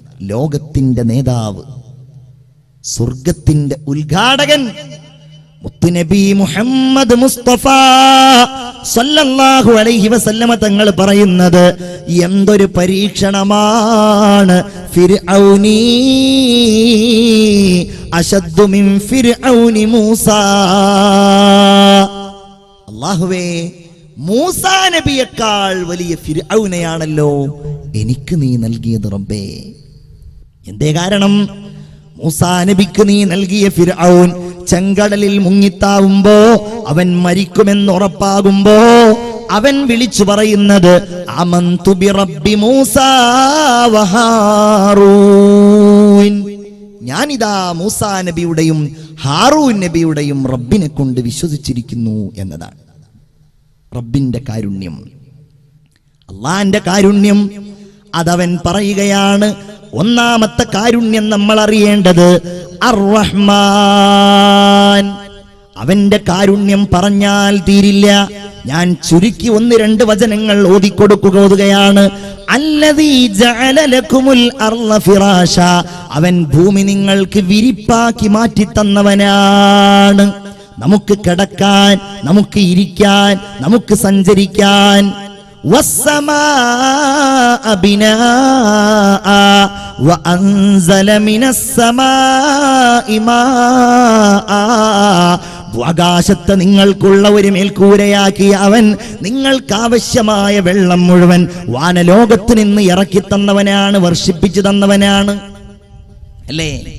ആ സൂറത്തിന്റെ തുടക്കത്തിൽ പറയുന്ന അർ-റഹ്മാൻ എന്ന വാക്കിന്റെ അർത്ഥം നമ്മൾ പറഞ്ഞാ തീരോ പ്രിയപ്പെട്ടവരെ? അല്ലേ? വജഅൽനൽ ലൈല ലിബാസ. എന്തൊക്കെ സംവിധാനങ്ങൾ! നമ്മൾ ഈമാനുള്ളവർ ആലോചിക്കേണ്ടത്, അല്ലാഹ് പറയുന്നത് ഇത് മനുഷ്യരുടെ കഴിവല്ല, ഇത് പ്രകൃതിയുടെ കഴിവല്ല. വജഅൽന, നമ്മൾ ആക്കിയിരിക്കുന്നു, അല്ലൈൽ, രാത്രിയെ ലിബാസ, വസ്ത്രമാക്കിയിരിക്കുന്നു. നിങ്ങൾക്ക് വിശ്രമിക്കണമല്ലോ, നിങ്ങൾക്ക് ഉറങ്ങണമല്ലോ. പൊതുസമൂഹത്തിൽ നിന്നും പല കാര്യങ്ങളും നിങ്ങൾ മറച്ചു പിടിക്കാൻ മോഹിക്കുന്നുണ്ടല്ലോ. ആ കാര്യങ്ങൾ നിങ്ങൾക്ക് ചെയ്യാൻ നിങ്ങൾക്ക് ഇതാരാവ്. വല്ലൈലി ഇദാ അസ്അസ്. ഖുർആനിന്റെ വാക്യങ്ങൾ എത്ര മനോഹരമാണ്! രാത്രി ഇങ്ങനെ പതുക്കെ പതുക്കെ പിൻവാങ്ങുന്നു. വസ്സുബ്ഹി ഇദാ തനഫസ്.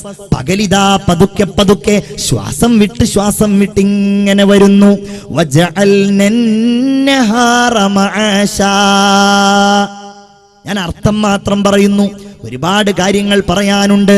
ഇത് പറഞ്ഞില്ലെങ്കിൽ റബ്ബിനെ കുറിച്ച് ചിന്തിക്കുന്ന വചനങ്ങളും ആയത്തുകളും ഇപ്പോഴെങ്കിലും നമ്മൾ ഓർത്തില്ലെങ്കിൽ ഇതൊന്നും ഓർക്കാനും പറയാനും നമുക്ക് അവസരം കിട്ടുമോ എന്ന് തോന്നുന്നത് കൊണ്ടാണ് ഞാൻ ഈ സംസാരത്തിൽ ഈ വാക്യങ്ങൾ ഉൾപ്പെടുത്തുന്നത്. വജഅൽനൽ നഹാറ മആശാ. നിങ്ങൾക്ക് പകൽ ജീവിതോപാധിയായി നാം സംവിധാനിച്ചിരിക്കുന്നു. നിങ്ങൾക്ക് കിളക്കാം, നിങ്ങൾക്ക് തെങ്ങിൽ കയറാം, നിങ്ങൾക്ക് വാഹനങ്ങൾ ഓടിക്കാം, നിങ്ങൾക്ക് പണിയെടുക്കാം. നിങ്ങൾക്ക് ജീവിക്കുവാനുള്ള മാർഗം കണ്ടെത്തേണ്ട സമയമാക്കി പകലിനെ നമ്മൾ സംവിധാനിച്ചിരിക്കുകയാണ്. വബനൈനാ ഫൗഖകും സബ്അൻ ശിദാദാ. ഈമാനോടുകൂടെ നിങ്ങൾ കേൾക്കണം, ഇതിന് മുകളിൽ 7 ആകാശങ്ങൾ ശക്തമായി നമ്മൾ നൽകിയിരിക്കുകയാണ്. എന്താ ആകാശത്തിന്റെ പ്രത്യേകത? ആകാശത്ത് നിന്നാണ് നമുക്കുള്ള റിസ്ക് ഇറങ്ങുന്നത് എന്നാണ് മുഅ്മിൻ വിശ്വസിക്കേണ്ടത്. 7 ആകാശം. പടച്ചോന്റെ കഴിവ് എത്രയാണ്!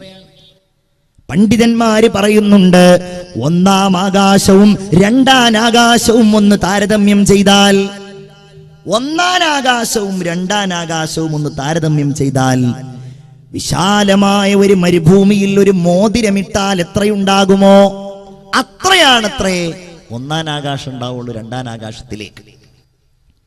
അത്രേ ഈ 2ഉം 3-ാം ആകാശത്തേക്കുണ്ടാകൂ. 6 ആകാശങ്ങളും ചുരുട്ടിക്കൂട്ടി 7-ാം ആകാശത്തേക്ക് നോക്കിയാലോ അതും വലിയ ഒരു മരുഭൂമിയിൽ ഒരു ചെറിയ മോതിരത്തിന് സമാനമേ ഉണ്ടാകൂ. അല്ലാ, നിന്റെ കഴിവെത്രയാൻ! ലോകം അവസാനിക്കുന്ന ഘട്ടത്തില് ആ അല്ലാഹുവല്ലേ മത്വിയാ ഈ കൈകളില്, അള്ളാഹുവിന്റെ കരങ്ങളില് അതിന്റെ ശക്തി എത്രയാണ്, അതിന്റെ കഴിവെത്രയാണ് അള്ളാഹുവേ നിനക്കല്ലാതെ അറിയില്ല. ഖുർആൻ പറയുകയാണ് അള്ളാഹു ചുരുട്ടി പിടിക്കുമെന്നാണ്. ആകാശങ്ങളെ ഭൂമികളെ എന്നല്ല, അവന്റെ സൃഷ്ടിലോകത്തെ മുഴുവൻ അള്ളാഹുവേ നീയാണല്ലോ ചുരുട്ടി പിടിക്കുന്നത്. എന്നിട്ടവൻ ചോദിക്കുന്നത് ലിമനിൽ മുൽക്കുൽ യൗം, പറയുക ഇന്നത്തെ അധികാരം ആർക്കാണ്? ലില്ലാഹിൽ വാഹിദിൽ ഖഹാർ. അന്നായിരിക്കും എല്ലാവരും സമ്മതിക്കുക അള്ളാഹുവിന്റെ അധീശത്വത്തെ കുറിച്ച്, അവന്റെ കഴിവിനെ കുറിച്ച്. തീർന്നില്ല. വബനൈനാ ഫൗഖകും സബ്അൻ ശിദാദാ വജഅൽനാ സിറാജൻ വഹാജാ. കത്തിജ്വലിക്കുന്ന വിളക്കായി സൂര്യനെ സംവിധാനിച്ചവൻ നമ്മളാണ്. സൂര്യനില്ലെങ്കിൽ സസ്യങ്ങൾ വളരുമോ? സൂര്യനില്ലെങ്കിൽ നമുക്ക് വെളിച്ചമുണ്ടാകുമോ? സൂര്യനില്ലെങ്കിൽ രാവുണ്ടാകുമോ? പകലുണ്ടാകുമോ? ഭക്ഷണങ്ങൾ ഉണ്ടാകുമോ? സൂര്യനെ സംവിധാനിച്ചത് നാമാണ്. وأنزلنا من المعصرات ماء ثجاجا لنخرج به حبا ونباتا. ഖുർആനിനെ സ്നേഹിക്കുന്നവരെ, നിങ്ങൾ ഈ വചനങ്ങളിലേക്ക് ശ്രദ്ധിക്കുക. അമ്മയാണ് സൂറത്ത് അമ്മ. വഅൻസൽനാ, നാം ഇറക്കിയിരിക്കുന്നു. മിനൽ മുഅ്സിറാത്തി, മിനൽ മുഅ്സിറാത്തി, കെട്ടി നിർത്തിയിരിക്കുന്ന മേഘക്കൂട്ടങ്ങളിൽ നിന്ന് നാം ഇറക്കിയിരിക്കുന്നു. മാഅൻ സജ്ജാജാ, കുത്തിച്ചൊരിയുന്ന മഴയെ ഇറക്കിയിരിക്കുന്നു. അല്ലേ? ഈ വെള്ളം ഇങ്ങോട്ട് വന്നാലോ, അന്നാ സ്വബബ്നൽ മാഅ സ്വബ്ബ, ആകാശത്ത് നിന്ന് നാം മഴ പെയ്യിപ്പിച്ചു, മഴ വർഷിപ്പിച്ചു. സുമ്മ ശഖഖ്നൽ അർള ശഖ്ഖാ, പിന്നെ ആ ഭൂമിയെ നാം പിളർത്തിയിരിക്കുന്നു. ഫഅംബത്നാ ഫീഹാ സുമ്മ ശഖഖ്നൽ അർള ശഖ്ഖാ വഅംബത്നാ ഫീഹാ ഹബ്ബൻ വഇനബൻ വഖൽബൻ വസൈതൂനൻ വനഖ്ലാ വഹദായിഖ ഗുൽബാ വഫാകിഹതൻ വഅബ്ബാ മതാഅൻ ലക്കും വലിഅൻആമിക്കും. നിങ്ങൾക്കുള്ള ഭക്ഷണം, നിങ്ങളുടെ മൃഗങ്ങൾക്കുള്ള ഭക്ഷണം ഈത്തപ്പഴങ്ങളായി, ഫലവർഗ്ഗങ്ങളായി, സസ്യങ്ങളായി, നെല്ലുകളായി, എന്തെല്ലാം എന്തെല്ലാം. ആരാണിത് നൽകിയത്? അർ-റഹ്മാൻ, കാരുണ്യവാനായ അള്ളാഹു. ഇതൊന്നും പറയാൻ നമ്മൾ പുറത്തത്തെ എന്തെങ്കിലും കാര്യം പറയേണ്ട. ഖുർആനിലെ ഈ വാക്യങ്ങൾ ഇങ്ങനെ ഓതി നോക്കിയാൽ മതി. എന്തൊക്കെ അത്ഭുതങ്ങൾ, പറഞ്ഞാൽ തീരൂല്ല. അതുകൊണ്ടല്ലേ ഈ കാരുണ്യത്തിന്റെ വജസ്സുകൾ കേൾക്കുമ്പോ ഇന്നും ലോകം ഇസ്ലാമിന്റെ ശാദ്വലമായ തീരത്തെ കണയുന്നത്. അതുകൊണ്ടല്ലേ. വേറെന്താ അതിന്റെ കാരണം പറയാ? ഈ വചനങ്ങളുടെ പ്രവാഹം, അതിശക്തമായ വചനങ്ങളിൽ ഉൾക്കൊണ്ടിരിക്കുന്ന രാജാതിരാജന്റെ ഉന്നതമായ കഴിവുകൾ. അർ-റഹ്മാൻ, അള്ളാഹുവിന്റെ കാരുണ്യത്തെ കുറിച്ച് മനസ്സിലാക്കിയാൽ ആർക്കാണ് പ്രിയപ്പെട്ടവരെ ഈ ദീനിനെ അംഗീകരിക്കാതിരിക്കാൻ കഴിയുക? അല്ലേ? കാറ്റ് സ്റ്റീവൻസ് എന്ന വലിയ ഉന്നതനായ പോപ്പ് സംഗീതജ്ഞനെ കുറിച്ച് കേൾക്കാത്തവർ ഉണ്ടായിക്കൊള്ളണം എന്നില്ല.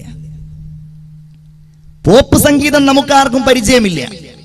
പക്ഷെ എന്നാലും പോപ്പ് ഗായകന്മാരെ നമുക്ക് എല്ലാവർക്കും അറിയാം. അപ്പൊ നിങ്ങൾക്ക് എല്ലാവർക്കും സുപരിചിതനായ ഒരു പോപ്പ് സംഗീതജ്ഞനാണ് ആര്?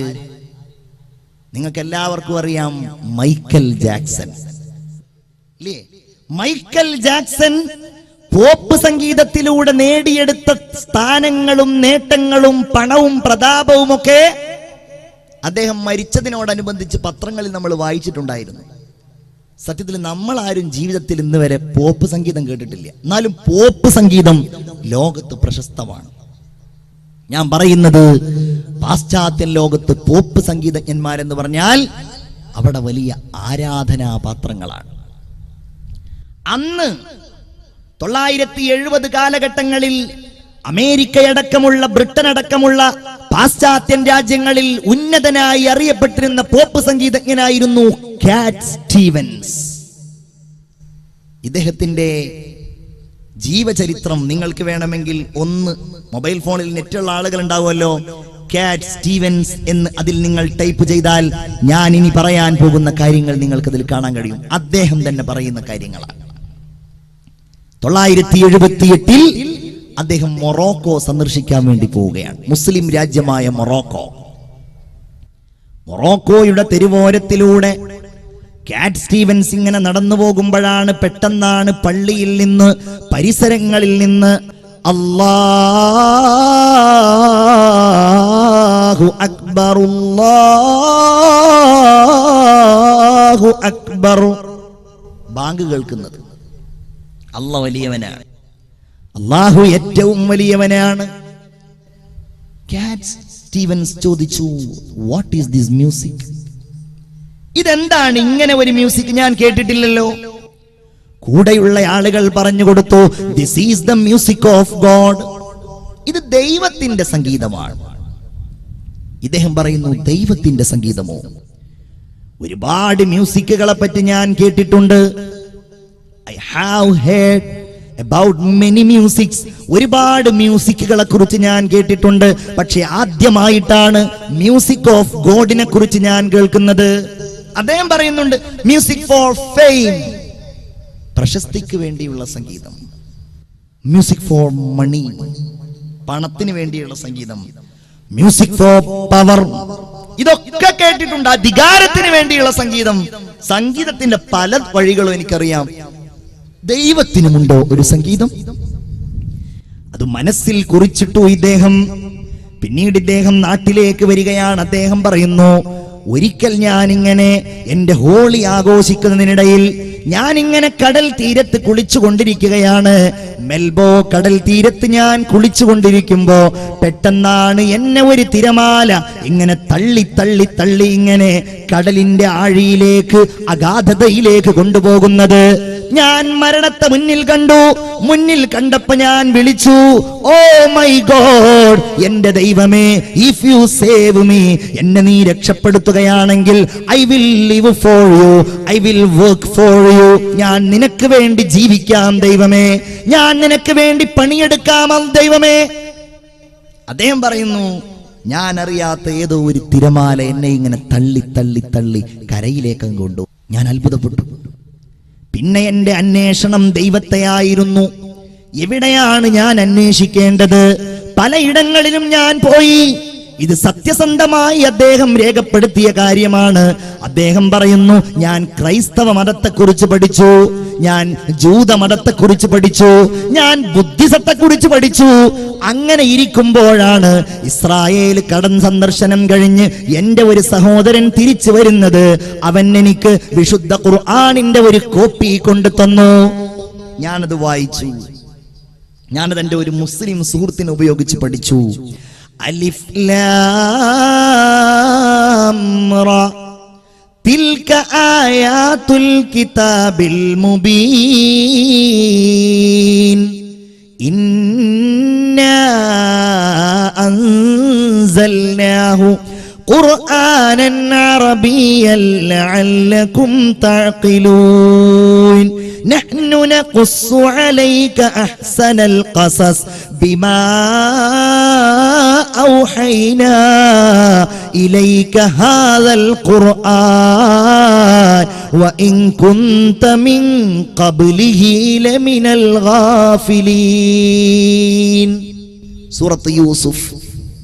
وإذ قال يوسف لأبي يا أبتي إني رأيت 11 كوكبا والشمس والقمر رأيتهم لي ساجدين. ഞാൻ പഠിച്ചു, ഞാൻ അറിഞ്ഞു, ഞാൻ മനസ്സിലാക്കി. ലാ ഇലാഹ ഇല്ലല്ലാഹ് ആ വചനപ്രവാഹത്തിൽ, ആ മാസ്മരികമായ ഖുർആനിന്റെ ശക്തിയിൽ റബ്ബിനെ കുറിച്ച് പറയുന്ന, അള്ളാഹുവിന്റെ ഉന്നതമായ ദർശനങ്ങളെ പറയുന്ന ഈ വചനങ്ങളിൽ കാറ്റ് സ്റ്റീവൻസ് മുസ്ലിമായി നിങ്ങൾക്കറിയുമോ? ഇന്നും ലോകത്തറിയപ്പെടുന്ന ഇസ്ലാമിക പ്രബോധന പ്രവർത്തന രംഗങ്ങളിൽ ലോകാടിസ്ഥാനത്തിൽ അറിയപ്പെടുന്ന മഹാപണ്ഡിതൻ ഷെയ്ഖ് യൂസുഫുൽ ഇസ്ലാം എന്ന പേര് സ്വീകരിച്ചുകൊണ്ട് അദ്ദേഹം ഇന്നും ലോകത്തറിയപ്പെടുന്നുണ്ട്. നിങ്ങൾ ഇന്റർനെറ്റിൽ സെർച്ച് ചെയ്താൽ, നിങ്ങൾ യൂട്യൂബിൽ അന്വേഷിച്ചാൽ ഷെയ്ഖ് യൂസുഫുൽ ഇസ്ലാമിന്റെ ബുർദ നിങ്ങൾക്ക് കേൾക്കാൻ കഴിയും. യൂസുഫുൽ ഇസ്ലാമിന്റെ ത്വലഅൽ ബദ്ർ നിങ്ങൾക്ക് കേൾക്കാൻ കഴിയും. യൂസുഫുൽ ഇസ്ലാമിന്റെ ഖുർആൻ പാരായണം നിങ്ങൾക്ക് കേൾക്കാൻ കഴിയും. എന്തേ കാരണം? ഈ വചനങ്ങളാണ്. അർ-റഹ്മാൻ. ഞാൻ ഇനി അതിലേക്ക് കൂടുതലായി കടക്കുന്നില്ല. അല്ലാഹു റബ്ബുൽ ഇസ്സത്ത് അതിന്റെ ശക്തമായ, അവന്റെ ശക്തമായ ഉന്നതമായ ആശയങ്ങളെ പറയുകയാണ്. അല്ലമൽ ഖുർആൻ. ആ കാരുണ്യത്തിന്റെ ഏറ്റവും വലിയ തെളിവാണ് അവൻ പരിശുദ്ധമായ ഖുർആനിനെ പഠിപ്പിച്ചു എന്നത്. അതവന്റെ കാരുണ്യമാണ്. അത് പഠിക്കാൻ കഴിയുന്നത് കാരുണ്യമാണ്. അത് കേൾക്കാൻ കഴിയുന്നത്, അത് ഉൾക്കൊള്ളാൻ കഴിയുന്നത്, അത് സ്വീകരിക്കാൻ കഴിയുന്നത് എല്ലാം ആ കാരുണ്യം ലഭ്യമാകുന്നതിന്റെ അടയാളമാണ്. അല്ലേ? ആ കാരുണ്യത്തിലേക്ക് നമ്മൾ മടങ്ങണം. ഖുർആനിലേക്ക് നമ്മൾ മടങ്ങണം. നമുക്ക് ആ ഖുർആൻ ഓതാനും പാരായണം ചെയ്യാനും മനസ്സും ശക്തിയും ഉണ്ടാകണം. നമുക്കൊക്കെ ഒന്ന് ഖുർആനുമായിട്ട് എത്ര ബന്ധമാണുള്ളതെന്ന് നിങ്ങളൊന്ന് ആലോചിച്ച് നോക്കൂ. അല്ലാഹ് എന്താ പറഞ്ഞത്? ഫീഹി ശിഫാഉൻ വറഹ്മ. അതിൽ അള്ളാന്റെ കാരുണ്യമുണ്ട്. ആ ഖുർആനിൽ നിങ്ങൾക്കെല്ലാവർക്കും പരിപൂർണമായ ശമനവുമുണ്ട്.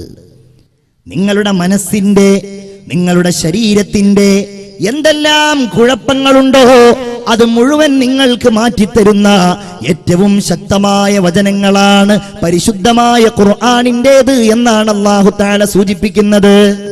നമ്മളത് അറിയുക, നമ്മൾ പഠിക്കുക, ആ ഖുർആനിലേക്ക് അടുക്കുക, അള്ളാഹുവിന്റെ കാരുണ്യം നമ്മൾ സ്വീകരിക്കുന്നവരാവുക. അല്ലെ? നമുക്ക് വേണ്ടിയുള്ളത് നമ്മൾ ഉപയോഗപ്പെടുത്തിയില്ലെങ്കിൽ വേറെ ആരാ ഉപയോഗപ്പെടുത്തുക? നമ്മളാണ് അതിന്റെ വക്താക്കൾ, നമ്മളാണ് അതിന്റെ പ്രയോക്താക്കൾ. ഒരൊറ്റ കാര്യം മാത്രം ഞാൻ പറയുകയാണ്. ഖുർആൻ ഓതുന്നവർക്കേ മരിക്കുന്ന സമയത്ത് ഈമാൻ പൂർണ്ണമാകൂ. ഖുർആൻ ഓതുന്നവർക്കേ ഖബറിന്റെ ഉള്ളിൽ ചോദ്യങ്ങൾക്ക് ഉത്തരം നൽകാൻ കഴിയൂ.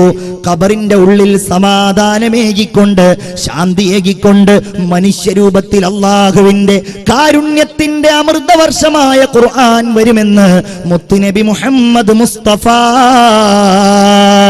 ഞാനും നിങ്ങളും നാളെ പോയി കിടക്കുന്ന ഖബറിന്റെ ഏകാന്തതയുണ്ടല്ലോ, ഭീകരതയുണ്ടല്ലോ, ഒരൽപ്പം കാരുണ്യം റബ്ബിൻ നമുക്ക് ചെയ്തു തന്നിരുന്നെങ്കിലെന്ന്, ഒരു ചെറിയ മോചനമുണ്ടായിരുന്നെങ്കിലെന്ന്, എനിക്ക് വേണ്ടി ആരെങ്കിലും ഒന്ന് സഹായിച്ചിരുന്നെങ്കിലെന്ന് ഞാനും നിങ്ങളും നാളെ ആഗ്രഹിക്കുന്ന ഖബറിന്റെ ഏകാന്തതയിൽ വെച്ച് റസൂലുള്ളാഹി തങ്ങൾ പറയുകയാണ്, യഅതീഹി റജുലുൻ ശാബ്. നല്ല ഒരു യുവാവ് ഈ ഖബറിൽ ഇവന്റെ അടുക്കലേക്ക് വരും. അവന്റെ നിറം നല്ലതായിരിക്കും. ഷാഹിബുൽ ലൗൻ, നല്ല നിറമായിരിക്കും അവന്റേത്. അങ്ങനെ നിറമുള്ള സുന്ദരനായ ഒരു ചെറുപ്പക്കാരൻ ഈ ഖബറിന്റെ ഉള്ളിൽ കിടക്കുന്ന ഇവന്റെ അടുക്കലേക്ക് വരും. ഖബറിലുള്ളയാള് ചോദിക്കും, മൻ അന്ത, നീ ആരാണ്? ഖബറിലുള്ളയാള് തിരിച്ചു ചോദിക്കും, എന്നെ നിനക്ക് മനസ്സിലായില്ലേ? അമാ തഅരിഫുനീ, എന്നെ നിനക്ക് മനസ്സിലായില്ലേ? അനൽ ഖുർആനുല്ലദീ അസ്ഹർത ലൈലകാ, രാത്രി ഉറക്കമൊഴിച്ച് നീ ഓതിയിരുന്നില്ലേ ഖുർആൻ? ആ ഖുർആനാണ് ഞാൻ. ഇതാ ഈ ഖബറിൽ അല്ലാഹു അവന്റെ കാരുണ്യം കൊണ്ട് എന്നെ മനുഷ്യരൂപത്തിൽ നിനക്ക് സമാധാനമേകുവാൻ പറഞ്ഞയച്ചതാണെന്ന് പരിശുദ്ധ ഖുർആൻ മനുഷ്യരൂപത്തിൽ വന്ന് മറുപടി പറയുമെന്ന് ഒരു കള്ളം പോലും ജീവിതത്തിൽ പറഞ്ഞിട്ടില്ലാത്ത മുത്തുനബി മുഹമ്മദ് മുസ്തഫ സല്ലല്ലാഹു അലൈഹി വസല്ലം. നമ്മൾ ആഗ്രഹിക്കുക, നമ്മൾ അതിനു വേണ്ടി പണിയെടുക്കുക, ഖുർആൻ ഓതുന്നവരാവുക. അതാണ് അർ-റഹ്മാനു അല്ലമൽ ഖുർആൻ ഖലഖൽ ഇൻസാൻ റബ്ബിന്റെ കാരുണ്യം നിങ്ങൾ ആലോചിച്ചു നോക്കൂ. ഈ ലോകത്ത് നമുക്കൊക്കെ അള്ളാഹു ജന്മം നൽകിയില്ലേ? ഇന്ന് നമുക്കൊരു പേരുണ്ട്, ഇന്ന് നമുക്കൊരു ശരീരമുണ്ട്, ഇന്ന് നമുക്കൊരു അഡ്രസ് ഉണ്ട്, ഇന്ന് നമുക്ക് താമസിക്കാൻ ഒരു വീടുണ്ട്, ഇന്ന് നമുക്ക് ചൂണ്ടിക്കാണിക്കാൻ ഒരു ഉപ്പയുണ്ട്, ഒരു ഉമ്മയുണ്ട്. ആരാണതിന്റെ സംവിധായകൻ?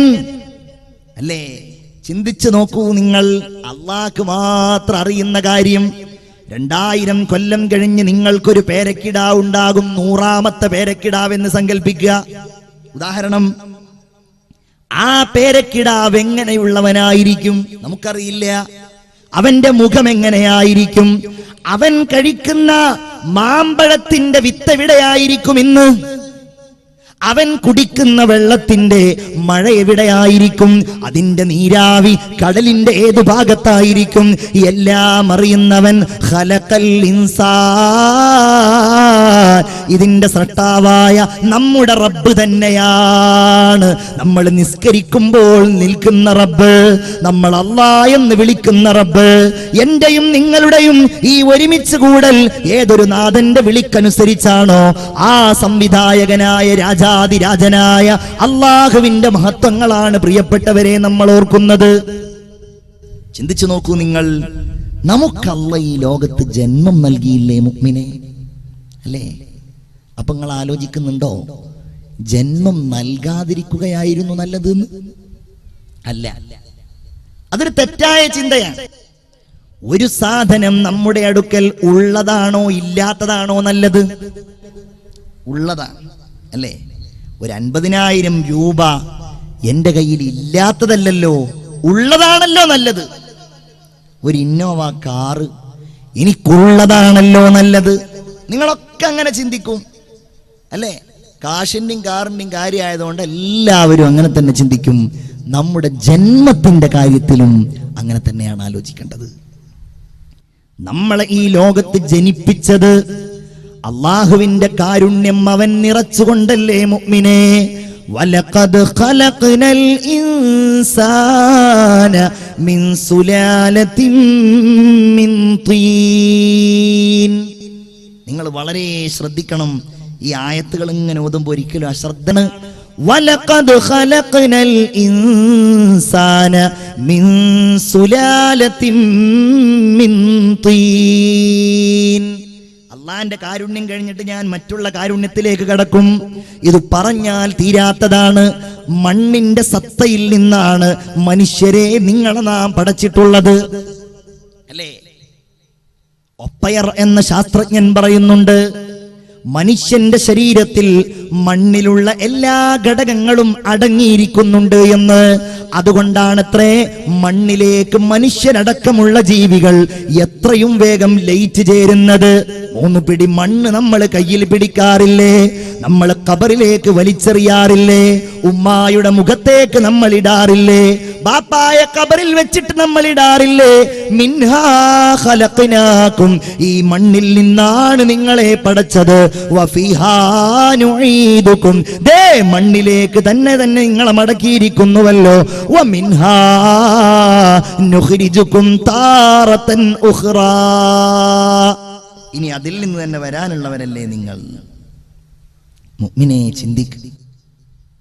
അല്ലാഹുവിന്റെ ആലോചന. പടച്ച റബ്ബ് നമ്മെ മണ്ണിൽ നിന്ന് പടച്ചു. ആദ്യത്തെ മനുഷ്യൻ ആദം നബി അലൈഹിസ്സലാമിനെ മണ്ണിന്റെ സത്തയുണ്ടാക്കി. മുട്ടിയാൽ ശബ്ദം മുഴങ്ങുന്ന മണ്ണിനാൽ മർത്യന്റെ ഗാത്രം ചമച്ചവൻ ചിത്രമായി. വലഖദ് ഖലഖ്നൽ ഇൻസാന മിൻ സുലാലത്തിൻ മിൻ തീൻ ثم جعلناه نطفة في قرار مكين. എന്താ പറഞ്ഞത്? ഭദ്രമായ ഒരിടത്ത്, ഭദ്രമായ ഒരു സ്ഥാനത്ത്, ഒരു ഇന്ദ്രിയ തുള്ളിയായി, ഒരു ബീജകണികയായി നിങ്ങളെ നാം സംവിധാനിച്ചു. നോക്കൂ നിങ്ങൾ. ഒരു പുരുഷൻ അവൻ ഒരു തവണ സ്ഖലനമുണ്ടാകുമ്പോ ഒന്നും രണ്ടുമല്ല,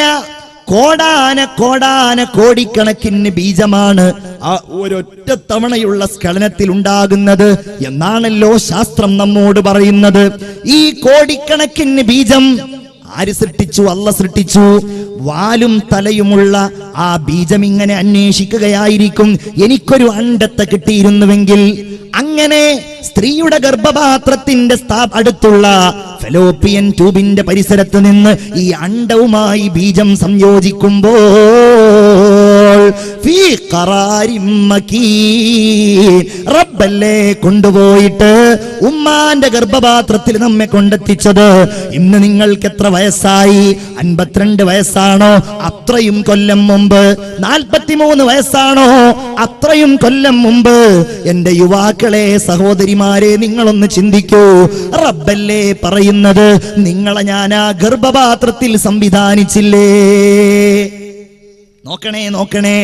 ഒരു സ്ത്രീ ഗർഭിണിയായി കഴിഞ്ഞാൽ അവൾ ഛർദിക്കാൻ തുടങ്ങും. എങ്ങനെയെങ്കിലും ശരീരത്തിൽ ഈ വന്ന് ചേർന്നിരിക്കുന്ന ഈ അന്യവസ്തുവിനെ പുറന്തള്ളാൻ ശരീരം എന്തെല്ലാം പണികളെടുക്കും. പക്ഷേ അല്ലാഹു പറയുകയാണ്, സുമ്മ ഖലഖ്നൻ നുത്ഫത അലഖാ, പിന്നെ ആ ബീജകണികയെ, ആ ഭ്രൂണത്തെ, ആ അണ്ടത്തുള്ളിയെ, ആ അണ്ടത്തെയും ബീജത്തിന്റെയും സംയുക്തമായ സിക്താണ്ടത്തെ അലഖാ, ഒരു ഭ്രൂണമായി നാം പരിവർത്തിപ്പിച്ചിരിക്കുകയാണ്. അലഖ എന്ന വാക്കിന്റെ അർത്ഥം ഒട്ടിപ്പിടിച്ചു എന്നാണ്. ഖലഖൽ ഇൻസാന മിൻ അലഖ്, അലക്കിൽ നിന്നാണ്, ഒട്ടിപ്പിടിക്കുന്ന സാധനത്തിൽ നിന്നാണ് മനുഷ്യ നിങ്ങളെ നാം സൃഷ്ടിച്ചത് എന്നാണ് അല്ലാഹു പറയുന്നത്. എന്റെ ബഹുമാനപ്പെട്ട എത്രയോ പഠനങ്ങൾ ഇതുമായി ബന്ധപ്പെട്ട് നടത്തിയ ടൊറോന്റോ യൂണിവേഴ്സിറ്റിയിലെ അനാട്ടമി ഡിപ്പാർട്ട്മെന്റ് ഹെഡായ വില്യം കീത്ത്മോർ എന്ന് പറയുന്ന മഹാനായ ശാസ്ത്രജ്ഞൻ ഇതിനെക്കുറിച്ച് വലിയ ഒരു പഠന പ്രബന്ധം തയ്യാറാക്കിയിട്ടുണ്ട്. നെറ്റിൽ സെർച്ച് ചെയ്താൽ യുവാക്കളെ നിങ്ങൾക്കത് കിട്ടും. അതിൽ അദ്ദേഹം പറയുന്ന മനോഹരമായ ഒരു കാര്യമാണ്, 14 നൂറ്റാണ്ടുകൾക്ക് മുമ്പ് അല്ലാഹു തമ്പുരാൻ എന്ന സ്രഷ്ടാവിന്റെ ഉന്നതമായ വാക്യം എന്നെ അത്ഭുതപ്പെടുത്തിയിട്ടുണ്ട്. കാരണം അവനല്ലേ പറഞ്ഞത്, അലഖ, ഒട്ടിപ്പിടിക്കുന്നതിൽ നിന്നാണ് മനുഷ്യനെ സൃഷ്ടിച്ചിരിക്കുന്നത് എന്ന് അദ്ദേഹം എഴുതുകയാണ്. അലഖ് എന്ന വാക്കിന് അറബി ഭാഷയിൽ അട്ട എന്ന് അർത്ഥമുണ്ട്. ഒരു സ്ത്രീ ഗർഭിണിയായി കഴിഞ്ഞാൽ അണ്ടവും അതുപോലെ ബീജകണികയും ചേർന്ന് കഴിഞ്ഞാൽ ആ സ്ത്രീയുടെ ഗർഭപാത്രത്തിന്റെ ആന്തരപാളിയായ എൻഡോമെട്രിയത്തിൽ പോയിട്ട് ഇതങ്ങ് പറ്റിപ്പിടിച്ചിരിക്കുകയാണ്. പിന്നെ അതിന് മോചനമില്ല, അതവിടെ ഇങ്ങനെ അള്ളിപ്പിടിച്ചിരിക്കുകയാണ്. സുമ്മ ഖലഖ്നൻ നുത്ഫത അലഖാ, നമ്മുടെ റബ്ബല്ലേ, നമ്മുടെ രക്ഷിതാവല്ലേ, കാരുണ്യവാനായ തമ്പുരാനല്ലേ. ഇത് പ്രസംഗത്തിന് കൊഴുപ്പ് കൂട്ടാൻ പറയുകയല്ല മുഅ്മിനേ. പരിശുദ്ധ ഖുർആൻ അവന്റെ കാരുണ്യം സൂചിപ്പിക്കുകയാണ്. വഖലഖ്നൽ അലഖത മുദ്ഗാ, അങ്ങനെ ആ മാംസപിണ്ഡത്തെ അല്ലാഹു പറയുകയാണ്, ഇത് എന്നെ പടച്ച രൂപമാ, നിങ്ങളെ പടച്ച രൂപമാ. എന്നെയും നിങ്ങളെയും അല്ലാഹു തആല മുദ്ഗാ, ഒരു മാംസപിണ്ഡമാക്കി മാറ്റിയില്ലേ? അച്ചവനല്ലാതെ ആർക്കാ അതിന്റെ പിന്നിൽ കഴിയാ? എന്റെ സഹോദരിമാരൊക്കെ ഒന്ന് ആലോചിച്ച് നോക്കൂ. നമ്മളൊക്കെ ഗർഭം ധരിക്കുന്നവരാണല്ലോ. ചിന്തിക്കാറുണ്ടോ നിങ്ങൾ? മലഗ എന്ന വാക്കിന്റെ അർത്ഥം ചവച്ചു എന്നാണ്. ചവക്കുന്ന പരിപാടിയാണല്ലോ നമ്മളുടെ ജീവിതത്തിന്റെ ഏറ്റവും വലിയ ഒരു ആഗ്രഹം എന്ന് പറഞ്ഞാൽ തന്നെ ഇങ്ങനെ ചവക്കുക എന്നുള്ളതാണ്. എന്നതുപോലെ ചവച്ചു. നിങ്ങൾക്കാർക്കെങ്കിലും എംബ്രിയോളജിയുമായി, ഭ്രൂണശാസ്ത്രവുമായി ബന്ധപ്പെട്ട ഏതെങ്കിലും ഒരു എക്സിബിഷൻ കാണാൻ കഴിഞ്ഞിട്ടുണ്ടെങ്കിൽ ഈ വാക്യങ്ങൾ നിങ്ങൾക്ക് അവിടെ ഓതാൻ കഴിയും. പടച്ചവനാണേ, നമ്മളൊക്കെ കണ്ട് കോഴിക്കോട് മെഡിക്കൽ കോളേജ് സംഘടിപ്പിച്ച ഒരു എക്സിബിഷനിൽ പോയിട്ട് കണ്ട് അത്ഭുതപ്പെട്ടിട്ടുണ്ട്. അതിലുണ്ട് അവർ പ്രത്യേകമായ ലായനിയിലാക്കിയിട്ട് കുട്ടിയുടെ 7ാമത്തെ ദിവസം, 12ാമത്തെ ദിവസം, 2ാമത്തെ മാസം, 4ാമത്തെ മാസം, അതിൽ ഒരിടത്തുണ്ട് മുൽഗ, അല്ലേ, ചവച്ച മാംസം പോലെ. ഇതേ കാര്യം വലിയ യാഥാർത്ഥ്യത്തോടുകൂടെ മോറിസ് ബുക്കായ് എന്ന് പറയുന്ന ശാസ്ത്രജ്ഞന് അവതരിപ്പിച്ചിട്ടുണ്ട്. എന്താണ് നമ്മളൊക്കെ എവിടാ? നമ്മളൊക്കെ ഇങ്ങനെ മൊബൈൽ ഫോൺ വിളിച്ച് അല്ലേ? നമ്മളുടെ ജീവിതം മുഴുവൻ അതായിരിക്കാണ്. ചിന്തിക്കാനും പഠിക്കാനും ഓർക്കാനൊക്കെ നമുക്ക് എവിടെയാ സമയം?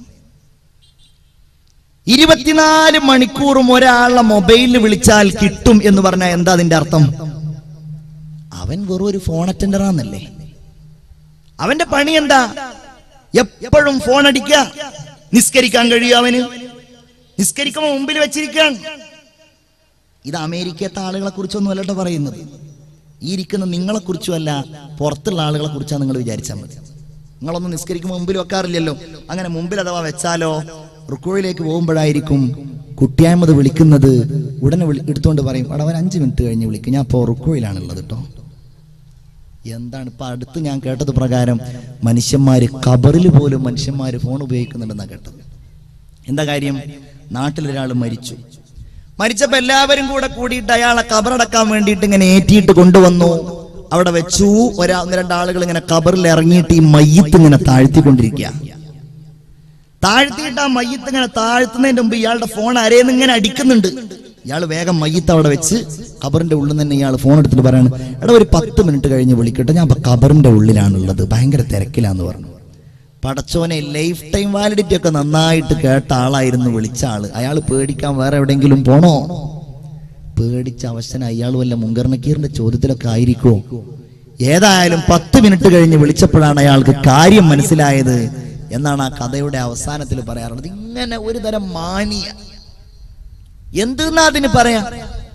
ഇനി ഒരാളെ വിളിച്ചിട്ട് കിട്ടിയില്ലെങ്കിലോ?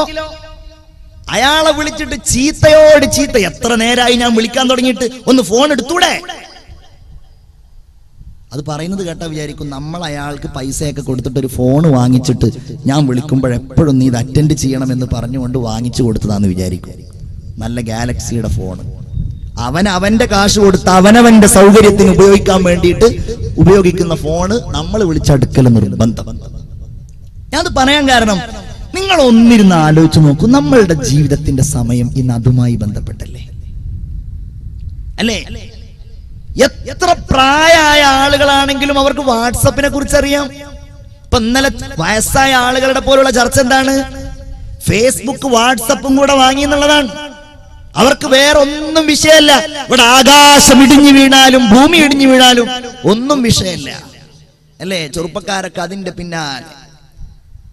രാവിലെ സുബീക്ക് എഴുന്നേറ്റ് പല്ല് പോലും തേക്കുന്നതിന്റെ മുമ്പ് അവൻ ഫോൺ എടുത്ത് നോക്കുകയാണ്. പടച്ചോൻ, ഇന്നലെ രാത്രി ഞാൻ 12:48 വിട്ട എന്റെ ആ മുഖത്തിന്റെ ആ ചിത്രത്തിന് എത്ര ആളുകൾ ലൈക്ക് ചെയ്തിട്ടുണ്ട്. എഴുന്നേൽക്കുന്ന നിരാശയുണ്ട്. കാരണം 2 ഹംക്കുകളെ ലൈക്ക് ചെയ്തിട്ടുണ്ടായിരുന്നുള്ളൂ, ഒരു 4-5 ഡിസ്ലൈക്കും ഉണ്ട്. കാരണം അവന്റെ മുഖം അത്ര പോരായിരുന്നു. ഇങ്ങനെ ജീവിതം മുഴുവൻ ലൈക്കിലും ഡിസ്ലൈക്കിലും കമന്റിലും ഷെയറിലും ഒക്കെ ആയി കഴിഞ്ഞുകൂടുന്ന എൻ്റെ പ്രിയപ്പെട്ടവർ, ഇതൊക്കെയല്ലേ നമ്മുടെ പ്രധാനപ്പെട്ട കാര്യങ്ങൾ? നിങ്ങൾ മൊബൈൽ ഉപയോഗിച്ചോ, നെറ്റ് ഉപയോഗിച്ചോ, പക്ഷെ അതിന്റെ ഒരല്പസമയമെങ്കിലും ഇതൊക്കെ പഠിക്കാൻ, റബ്ബിനെ പഠിക്കാൻ, അള്ളാഹുവിന്റെ ഉന്നതമായ ദർശനങ്ങളെ പഠിക്കാൻ എന്തേ നമ്മൾ സമയം കണ്ടെത്താത്തത്? അള്ളാഹു പറയുകയാണ്, പിന്നെ ആ മാംസപിണ്ഡത്തെ നാം എല്ലുകൾ കൊണ്ട് പൊതിഞ്ഞു.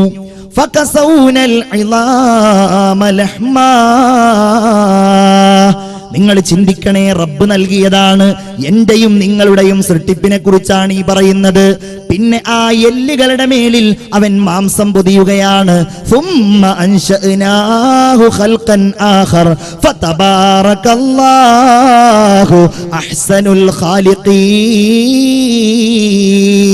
പിന്നെ അവൻ മറ്റൊരു രൂപത്തിൽ നമ്മെ പടച്ചു.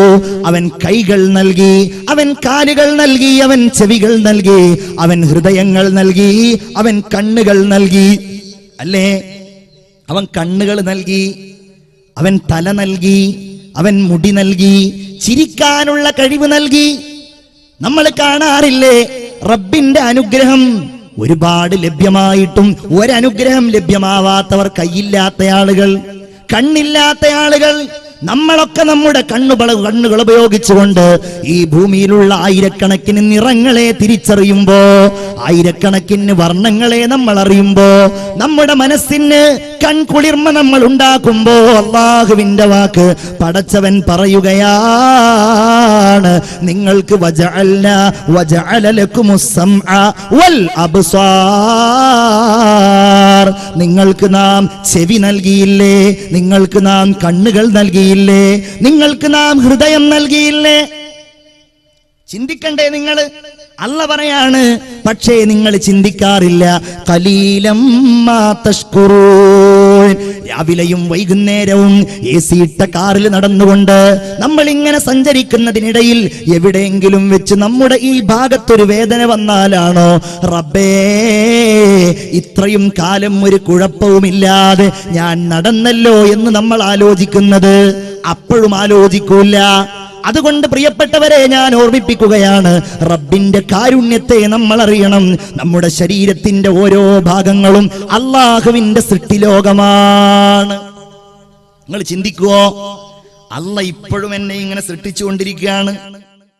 കോശമാണ് സൃഷ്ടിക്കുന്നത്. കോശം, ചെറിയ കോശം, സെൽ എന്ന് പറയാറുണ്ടല്ലോ, അത്ഭുതങ്ങളുടെ കേന്ദ്രമായ കോശം. നിങ്ങൾ ചിന്തിക്കുമോ, ആ കോശം എന്റെ ശരീരത്തിൽ ഓരോ നിമിഷവും പുതിയ കോശങ്ങൾ ജനിക്കുകയും പഴയ കോശങ്ങൾ മരിക്കുകയും ചെയ്യുന്നുവെന്ന എന്റെ എടക്കഴിയൂരിലെ ഈ സദസ്സിൽ ഒരുമിച്ച് കൂടിയവരെ, റബ്ബ് നിങ്ങളുടെ ആരുടെയെങ്കിലും ശരീരത്തില് ഒരു കോശം നശിക്കണ്ട എന്നങ്ങ് ഈ നിമിഷം തീരുമാനിച്ചാൽ, നിങ്ങളുടെ കഴുത്തിലെ കോശം നശിക്കണ്ട എന്ന്, നിങ്ങളുടെ കരളിലെ കോശം നശിക്കണ്ട എന്ന്, നിങ്ങളുടെ ചെവിയിലെ കോശം നശിക്കണ്ട എന്ന് അല്ല അങ്ങ് തീരുമാനിച്ചാൽ, ആ രോഗമാണ് ക്യാൻസർ എന്നറിയപ്പെടുന്നത്, അർബുദം എന്നറിയപ്പെടുന്നത്.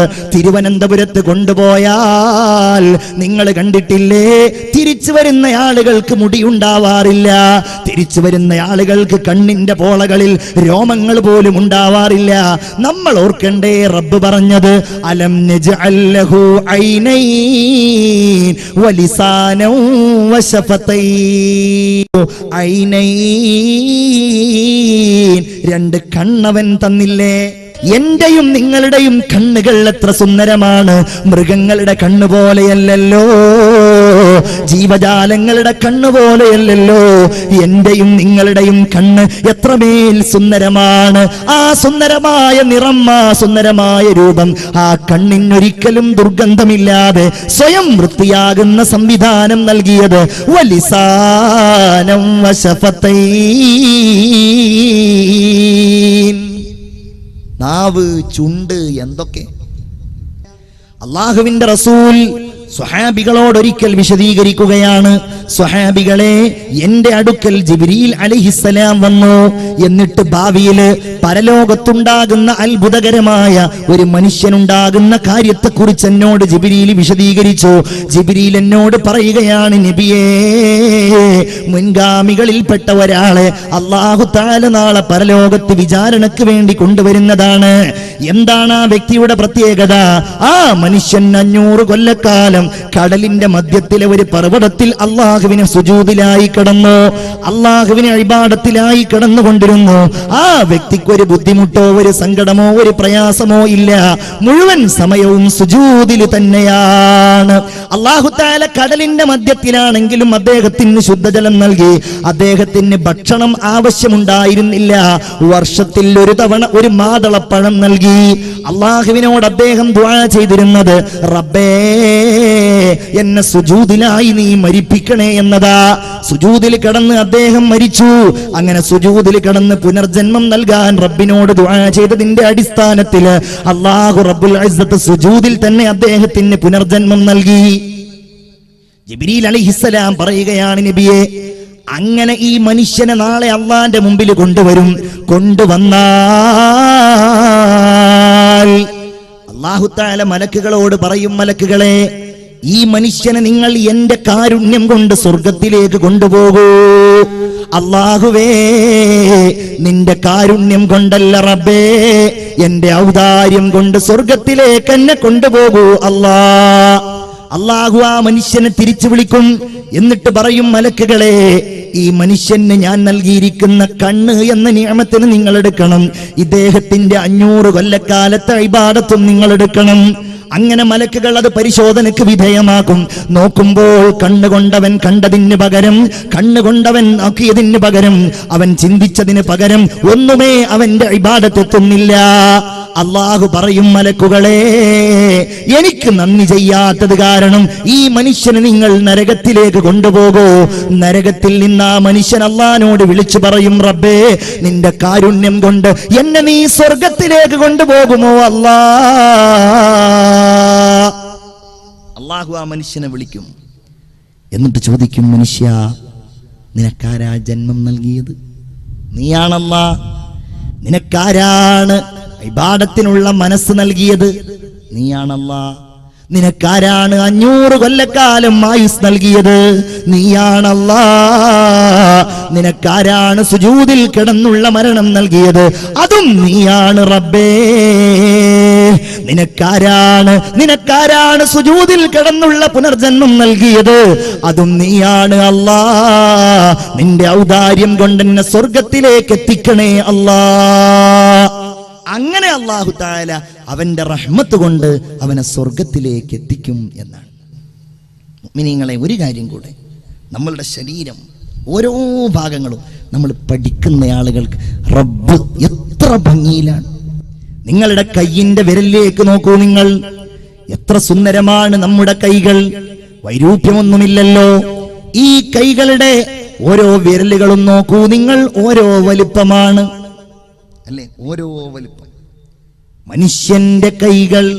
മനുഷ്യന്റെ കൈകൾ കടുംപാറ പൊട്ടിച്ചുടക്കുന്ന കൈകൾ, ഇരുമ്പൊത്തു തല്ലി തഴമ്പിച്ച കൈകൾ, കലപ്പക്കഴത്തിൽ പുഴക്കുന്ന കൈകൾ. എല്ലാ നേട്ടങ്ങളും നഷ്ടങ്ങളും മനുഷ്യന് വരുത്തുന്ന ഈ കൈകൾ, അതിന്റെ വിരലുകൾ നോക്കൂ നിങ്ങൾ. എന്തിനാണ് അല്ലാഹു തആല ഇങ്ങനെ ഒന്ന് നമ്മളൊരു സാധനം പിടിക്കുമ്പോ അത് ഒരേ വലിപ്പത്തിൽ വരാൻ വേണ്ടിയാണ്, ഒരേ രൂപത്തിൽ വരാൻ വേണ്ടിയാണ്. ഒരേ വലിപ്പത്തിൽ കൈവിരൽ വന്നാലേ ഒരു സാധനം നമുക്ക് എടുക്കാനും പിടിക്കാനും കഴിയൂ. തബാറകല്ലാഹു അഹ്സനുൽ ഖാലിഖീൻ. റബ്ബ് നമ്മോട് വലിയ സ്നേഹമുള്ളവനാണ്. അവൻ വദൂദാണ്. അവൻ നമ്മോട് വലിയ ഇഷ്ടവും സ്നേഹവും താല്പര്യമുള്ളവനുമാണ്. റഹ്മാൻ എന്നല്ലേ? അർ-റഹ്മാൻ, ഏറ്റവും വലിയ കാരുണ്യവാനായ അല്ലാഹു റബ്ബുൽ ഇസ്സത്ത് ഏറ്റവും വലിയ സ്നേഹനിധിയാണ്. ഒരു യുദ്ധം കഴിഞ്ഞ് അല്ലാഹുവിന്റെ റസൂലും സ്വഹാബികളും ഇങ്ങനെ വന്നിരിക്കുകയാ. ഒരുപാട് തടവുകാര്, യുദ്ധത്തിന്റെ തടവുകാര് പിടിക്കപ്പെട്ടവരുണ്ട്. നബിയും സ്വഹാബികളും ആ തടവുകാരെ ഇങ്ങനെ നോക്കിക്കൊണ്ടിരിക്കുമ്പോ അവക്കിടയിൽ നിന്നതാ ഒരു പെണ്ണ് തന്റെ പിഞ്ചു കുഞ്ഞിനെയും അന്വേഷിച്ചു കൊണ്ടിങ്ങനെ നടക്കുകയാണ്. എന്റെ കുഞ്ഞിനെ കാണുന്നില്ലല്ലോ, ഞാൻ മുലയൂട്ടുന്ന എന്റെ കുഞ്ഞിനെ കാണുന്നില്ലല്ലോ എന്നന്വേഷിച്ച് നടക്കുന്ന ആ പാവപ്പെട്ട പെണ്ണ് റസൂലുള്ളാഹി സ്വല്ലല്ലാഹു അലൈഹി വസല്ലമ തങ്ങൾ അതാ കാണുന്നു, സ്വഹാബികളും കാണുന്നു ആ പിഞ്ചു കുഞ്ഞിനെ.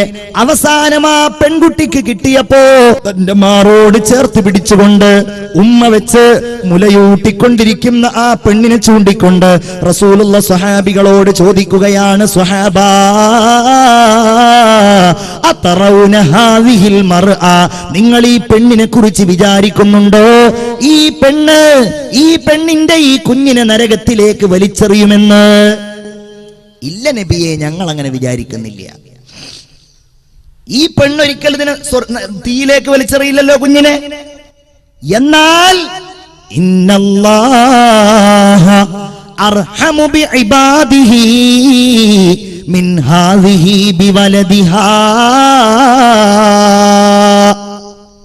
ഈ കുട്ടിയേക്കാൾ അല്ലാഹുവിനോ ഈ കുട്ടിക്ക് ഉമ്മക്കുള്ളതിനേക്കാൾ എന്നോടും നിങ്ങളോടും മനുഷ്യരോട് സൃഷ്ടികളോട് അല്ലാഹുവിന് കാരുണ്യമുണ്ടെന്ന് ഹബീബ എന്ന് അഷ്റഫുൽ വറ മുഹമ്മദ് മുസ്തഫ സല്ലല്ലാഹു അലൈഹി വസല്ലം.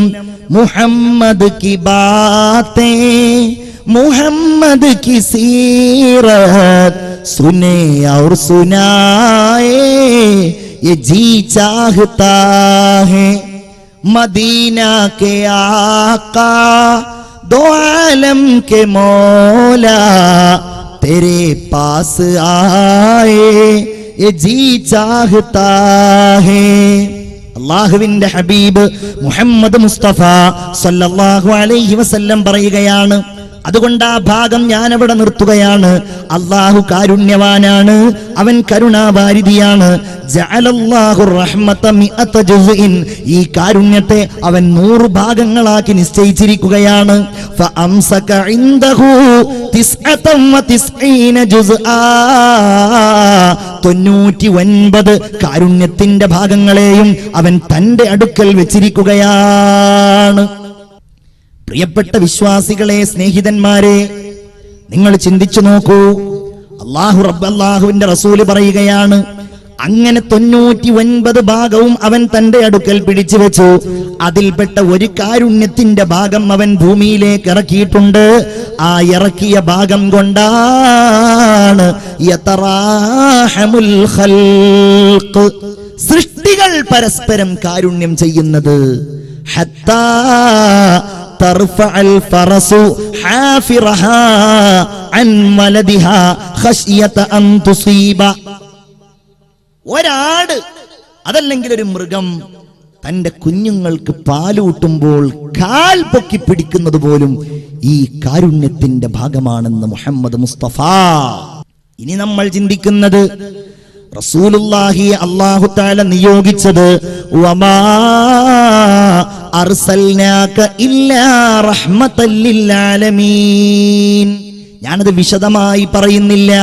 അള്ളാഹുവിന്റെ റസൂലിന്റെ അവതരണം തന്നെ കാരുണ്യമാണ്. മനുഷ്യർക്ക് മാത്രമല്ല, എല്ലാ ജീവജാലങ്ങൾക്കും. ചിന്തിക്കണം, എല്ലാ ജീവജാലങ്ങൾക്കും.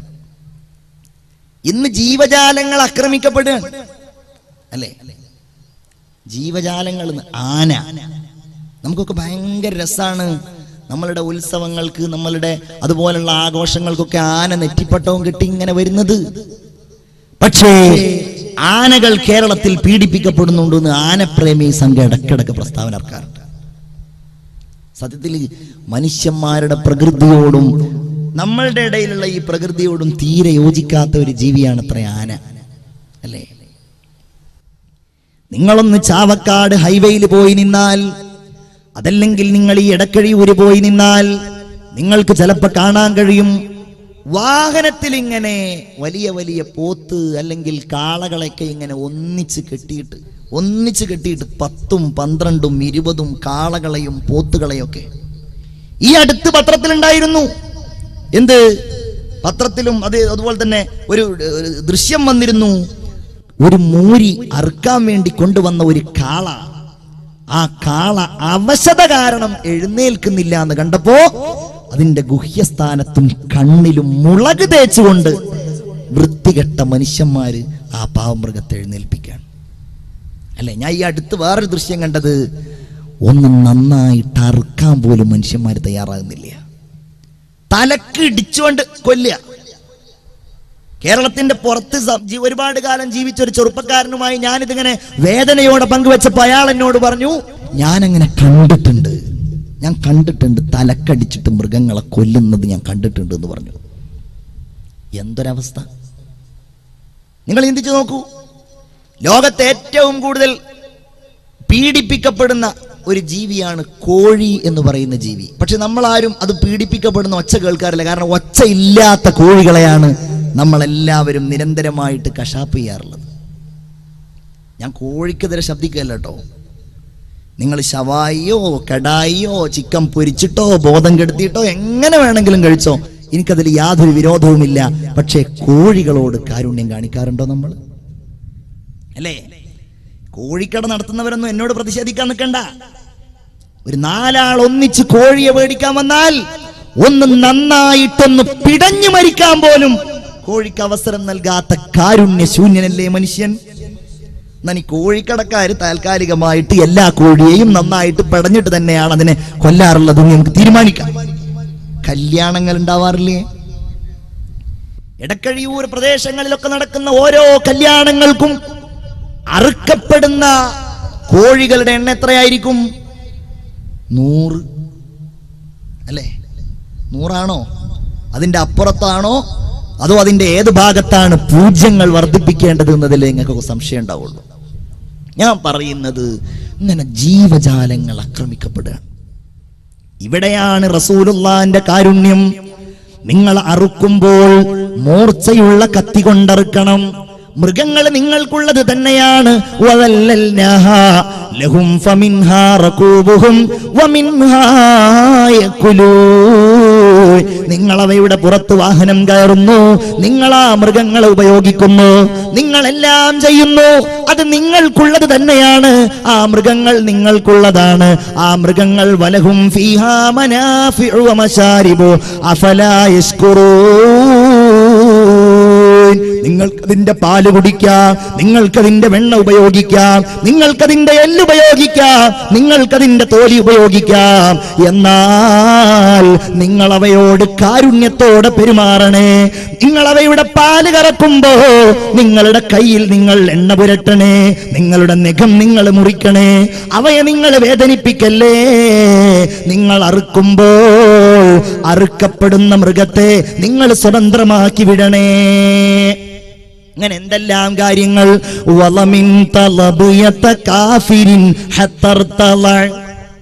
അതാണ് കാരുണ്യം എന്ന് പറഞ്ഞാൽ.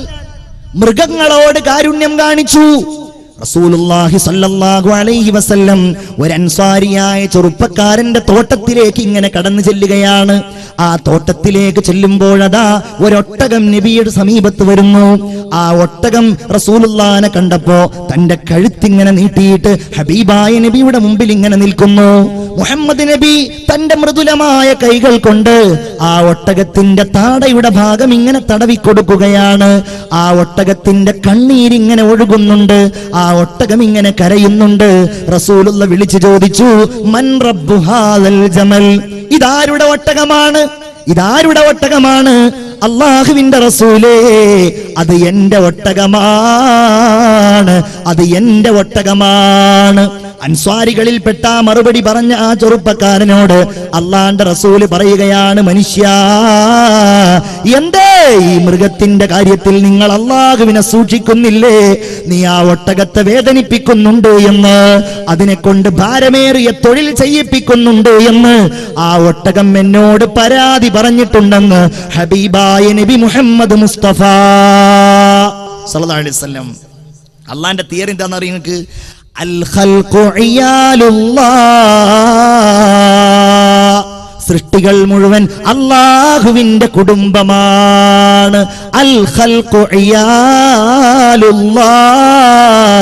സൃഷ്ടികൾ മുഴുവൻ അല്ലാഹുവിന്റെ കുടുംബമാണ്. നിങ്ങൾക്ക് ദ്രോഹിക്കാനുള്ളതല്ല, നിങ്ങൾക്ക് കൊല്ലാനുള്ളതല്ല, നിങ്ങൾക്ക് പീഡിപ്പിക്കാനുള്ളതല്ല. അല്ലാഹുവിന്റെ റസൂല് അതാ ഒരു മാൻപേടയെ കൊല്ലാൻ വന്നുകൊണ്ടിരുന്ന ഒരു വേടനോട് പറയുന്നത്, ആ മാൻപേട അതിന്റെ വീട്ടിലേക്ക് തിരിച്ചു പോയിക്കൊള്ളട്ടെ. ആ മാൻപേട ഒരല്പസമയം കഴിഞ്ഞാൽ നിന്റെ അടുക്കലേക്ക് തന്നെ വരും. വന്നില്ലെങ്കിൽ അതിനു പകരം നീ എന്നെ കൊന്നോളൂ എന്ന് പറഞ്ഞ കാരുണ്യവാനേ മുഹമ്മദ് മുസ്തഫ. ഇത് നമ്മളല്ലേ പ്രചരിപ്പിക്കേണ്ടത്? ഇത് മേനകാ ഗാന്ധിക്ക് വിട്ടുകൊടുക്കേണ്ട കാര്യമാണോ? നമ്മളല്ലേ അതായി മാറേണ്ടത്? ഇസ്ലാമല്ലേ, മുസ്ലിമല്ലേ അല്ലേ? ഇസ്ലാം എന്ന് മാത്രല്ല, എല്ലാ മതങ്ങളും ഇവിടെ മതേതര കൂട്ടായ്മയാണല്ലോ അല്ലേ? എല്ലാ മതം. ആശ്രമ മൃഗോടയം നഹന്തവ്യോ നഹന്തവ്യ, ആശ്രമ മൃഗത്തെ നിങ്ങൾ കൊല്ലരുത്. മഹാഭാരതം ഉണ്ടായത് എങ്ങനെയാണ്? മഹാനായ വ്യാസൻ മഹാഭാരതം എന്ന് പറയുന്ന ഹൈന്ദവരായ സഹോദരന്മാരുടെ ഏറ്റവും വലിയ ഇതിഹാസമായ, ഇന്ത്യയുടെ ലോകത്ത് ഇതിഹാസമായി, ഇന്ത്യയുടെ ഇതിഹാസമായി അറിയപ്പെടുന്ന മഹാഭാരതം ഉണ്ടായത് അമ്പയ്യാൻ ഒരുങ്ങി നിൽക്കുന്ന ഒരു വേടനോട് അരുത് കാട്ടാള എന്ന് പറഞ്ഞുകൊണ്ടാണത്രേ. ആ വേടൻ വേട്ടയാടാൻ വേണ്ടി പോയ ആ പാവപ്പെട്ട പ്രാവിന്റെ കണ്ണീർ തുള്ളിയിൽ നിന്ന് ഉൾക്കൊണ്ട ഊർജമാണ് വ്യാസമഹർഷിക്ക് മഹാഭാരതം ഉണ്ടാകാനുള്ള പ്രേരണയുണ്ടായത് എന്ന് പറയപ്പെടാറുണ്ട്. മൃഗങ്ങളെ കൊല്ലാതിരിക്കാൻ, ദ്രോഹിക്കാതിരിക്കാൻ ഇന്നിപ്പോ എന്തൊക്കെ നിയമങ്ങളാണ്. നിയമങ്ങളൊന്നും പറഞ്ഞാൽ പോരാ, അതിനെങ്ങനെയൊക്കെ ലംഘിക്കാന്നുള്ളതിനെ കുറിച്ചാണ്. ചിലപ്പോൾ കാണാൻ ഓരോരുത്തരെ അറസ്റ്റ് ചെയ്യപ്പെടുന്നത് വെള്ളിമൂങ്ങ പിടിയിൽ, അതിൽ വെള്ളിമൂങ്ങയെ പിടിച്ചിട്ടാവും പിടിയിലാവുക. എന്തൊക്കെ തട്ടിപ്പുകൾ പടച്ച റബ്ബേ, നമ്മളൊക്കെ ഈ കാലത്ത് ജീവിക്കേണ്ടി വന്നല്ലോ. ഒരു ഉപകാരമില്ലാത്ത സാധനം വെള്ളിമൂങ്ങ. ഏതോ 4 ആളുകൾ പറഞ്ഞു വെള്ളിമൂങ്ങ ഉണ്ടായ ഭയങ്കര ഐശ്വര്യാണ്, അത് 5000, 10000, 50000 ഭയങ്കര കച്ചവടം. എന്തെങ്കിലും അറിയോ ആർക്കെങ്കിലും? ഇങ്ങനെ ഇവിടെയാണ് പ്രിയപ്പെട്ടവരെ റസൂലുള്ളാഹിന്റെ കാരുണ്യം. ഞാൻ അതിലേക്ക് ഇനി കൂടുതലായിട്ടൊന്നും പറയുന്നില്ല. ഇർഹമോ മൻ ഫിൽ അർളി യർഹമുകും മൻ ഫിസ് സമാ. അല്ലേ, അത് നമുക്ക് പറയാം. നിങ്ങൾ ഭൂമിയിലുള്ളവരോട് കാരുണ്യം കാണിക്കണം, എന്നാൽ നിങ്ങളോട് ആകാശത്തുള്ളവർ കാരുണ്യം കാണിക്കും. ആരാണ് ആകാശത്തുള്ളവൻ? അല്ലാഹ് അർ-റഹീം. അവൻ ഈ ലോകത്തവന് വഴിപ്പെട്ടാൽ, ഈ ലോകത്ത് അല്ലാഹുവിന്റെ നിയമം അനുസരിച്ച് ജീവിച്ചാൽ, ഈ ലോകത്ത് ഹറാമിനെ ഒഴിവാക്കിയാൽ, ഈ ലോകത്ത് നിസ്കരിച്ചാൽ, നോമ്പെടുത്താൽ, പരലോകത്ത് വെച്ച് അല്ലാഹുവിന്റെ കാരുണ്യം യർഹമുകും മൻ ഫിസ് സമാ. അത് നമ്മൾ ജീവിതത്തിന്റെ ഭാഗമായിട്ട് എടുക്കണം. അള്ളാന്റെ കാരുണ്യം അത് നമുക്ക് കുറെ കിട്ടി, ഇനിയും കിട്ടണം. കുറെ കിട്ടിയതാണ് ഞാൻ ഇങ്ങനെ വിശദീകരിച്ചത്. ഇനിയും കിട്ടണം. അതിനെന്തു വേണം? ഇർഹമൂ മൻ ഫിൽ അർള്. കണ്ടില്ലേ, ശത്രുവാണെങ്കിൽ പോലും അല്ലാഹുവിന്റെ റസൂല് ചെയ്തതെന്താണ്? താനെ ബീകാ ദുശ്മനോं के साथ उल्फत का सुलूक, दोस्त बन जाते थे दुश्मन आपके अखलाक पर. അല്ലേ, ശത്രുവാണെങ്കിലും കാരുണ്യം. മനുഷ്യരോട്, ജീവജാലങ്ങളോട്, എല്ലാവരോടും കാരുണ്യം. ശത്രുവാണെങ്കിൽ പോലും ചിന്തിക്കണേ, ചിന്തിക്കണേ. റസൂലുള്ളാഹിന്റെ പുന്നാര മകളായിരുന്നു സൈനബ് റളിയല്ലാഹു തആല അൻഹ, മൂത്ത മകൾ. ആലോചിച്ചു നോക്കൂ, മൂത്ത മകളായ സൈനബ് വല്ലാത്ത വേദന സമ്മാനിച്ച മകളാണ്. ഖദീജ ബീബി സൈനബിന്റെ ചെറുപ്പത്തിലെ വഫാത്തായിട്ടുണ്ട്. വീട്ടിലുള്ള മുഴുവൻ കാര്യങ്ങളും നിയന്ത്രിക്കുന്ന സൈനബാണ്. സൈനബിനെ കല്യാണം കഴിച്ചത് റസൂലുള്ളാഹിയെ വിശ്വസിക്കാത്ത ഒരാളായിരുന്നു. റസൂലുള്ള മദീനയിലേക്ക് ഹിജറ പോകുമ്പോ കൂടെ സൈനബ് എന്ന് പറയുന്ന പെൺകുട്ടി പോരുന്നില്ല. 2-3 കൊല്ലം കഴിഞ്ഞിട്ടാണ് സൈനബ് റളിയല്ലാഹു തആല അൻഹുവിനെ കൂട്ടിക്കൊണ്ടുവരാൻ വേണ്ടിയിട്ട് ഒരു സ്വഹാബിയെ പറഞ്ഞേക്കുന്നത്. ഉസാമത്ത് ബിൻ സയ്യിദ് റളിയല്ലാഹു അൻഹുവിനെ പറഞ്ഞേക്കുന്നത്. ഉസാമത്ത് ബിൻ സയ്യിദ് റളിയല്ലാഹു അൻഹു സൈനബ് എന്ന് പറയുന്ന റസൂലുള്ളാഹിന്റെ പുന്നാര മകളെ ആരും കാണാതെ തർത്തനം കൊണ്ടുവരുമ്പോ, ഒരൊട്ടകപ്പുറത്ത് വരുമ്പോ സൈനബ് ഗർഭിണിയാണ്. ഗർഭിണിയായ സൈനബിനെ ഭർത്താവിന്റെ ഗോത്രക്കാര് തടഞ്ഞു വെക്കുകയാണ്. തടഞ്ഞു വെച്ചുവെന്ന് മാത്രമല്ല, സൈനബിനെ വലിയ ഒരു കുന്തം കൊണ്ടങ്ങ് കുത്തുകയാ. സൈനബിനെ കുന്തം കൊണ്ട് കുത്തിയിട്ട് സൈനബ് റളിയല്ലാഹു അൻഹ ഒട്ടകപ്പുറത്ത് നിന്ന് താഴെ വീണു. മുഅ്മിനേ, ഒട്ടകപ്പുറത്ത് നിന്ന് താഴെ വീണിട്ട് സൈനബിന് വല്ലാത്ത രോഗം ബാധിച്ചു. പിന്നെ അവർക്ക് എഴുന്നേൽക്കാൻ കഴിഞ്ഞില്ല. മദീനയിൽ എങ്ങനെയോ അവരെത്തിപ്പെട്ടു. മദീനയിലെത്തിയിട്ട് സൈനബ് കൂടുതൽ കാലം ജീവിച്ചില്ല. മുത്തു റസൂലിന്റെ ദുഃഖമല്ലേ, ജീവിതത്തിന്റെ സങ്കടമല്ലേ, മക്കള് മുഴുവൻ മരിച്ചു കൊണ്ടിരിക്കുന്നതിനിടയില് സൈനബ് റളിയല്ലാഹു അൻഹയും ലോകത്തോട് വിട പറഞ്ഞു പോയി. ഇതേ കാരണത്താൽ ഒരു ശത്രുവായ മനുഷ്യൻ ഒട്ടകപ്പുറത്ത് നിന്ന് താഴേക്ക് കുന്തം കൊണ്ട് കുത്തിയിട്ട് താഴേക്ക് വീഴ്ത്തിയതിന്റെ അതേ കാരണം കൊണ്ട് മരിച്ചുപോയ ബഹുമാനപ്പെട്ട സൈനബ് റളിയല്ലാഹു അൻഹയെ കൊന്നു കൊല വിളിച്ച ആളുകൾ റസൂലുള്ളാഹിന്റെ മുമ്പിലെത്തുകയാണ്. ഒട്ടകത്തിന്റെ കുടൽമാല കുഴത്തിൽ കൊണ്ടുവന്നവരെത്തുകയാണ്.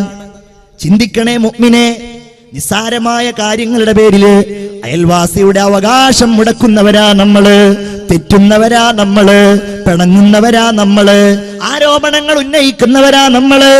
എന്നാൽ മുത്തുനബിയുടെ കാരുണ്യം, ഇത് അല്ലാഹുവിന്റെ റസൂലല്ലേ, വമാ അർസൽനാക ഇല്ലാ റഹ്മത്തൽ ലിൽ ആലമീൻ. കാരുണ്യം. പാടുക പാടുക ശാരദ ശാരികെ, പാടലധാരി നീ ഇമ്പമോടെ, പാരിടെ അൽ അമീൻ എന്നൊരു പേരിനു ആരുതാൻ അർഹൻ, ആരുതാൻ അർഹൻ.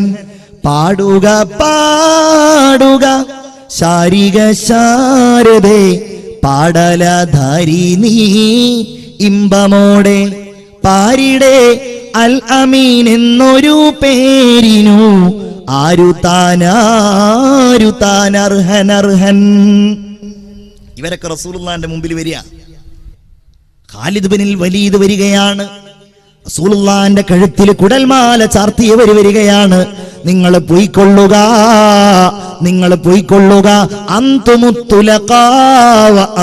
തുലഖാ, നിങ്ങൾ സർവതന്ത്ര സ്വതന്ത്രരാണ്, നിങ്ങൾക്കെതിരെ പ്രതികാരമില്ല. എന്റെ മകളെ കൊന്നവരെ, നിങ്ങൾക്കെതിരെ പ്രതികാരമില്ല.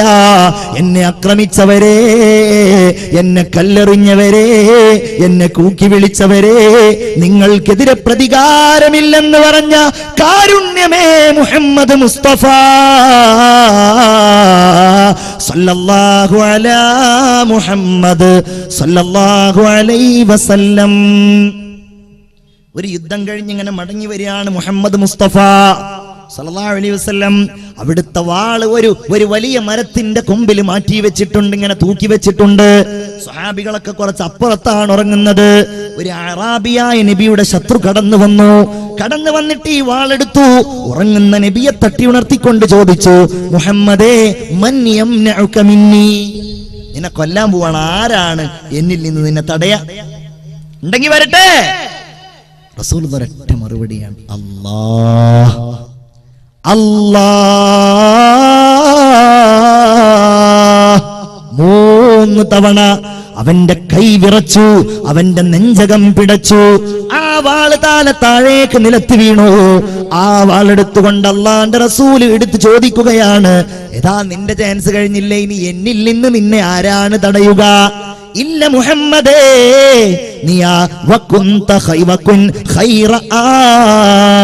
എന്നെ ഒന്നും ചെയ്യല്ലേ, നീ ആ വാളൊന്ന് നന്നായി പിടിക്ക്, എന്നെ ആക്രമിക്കല്ലേ.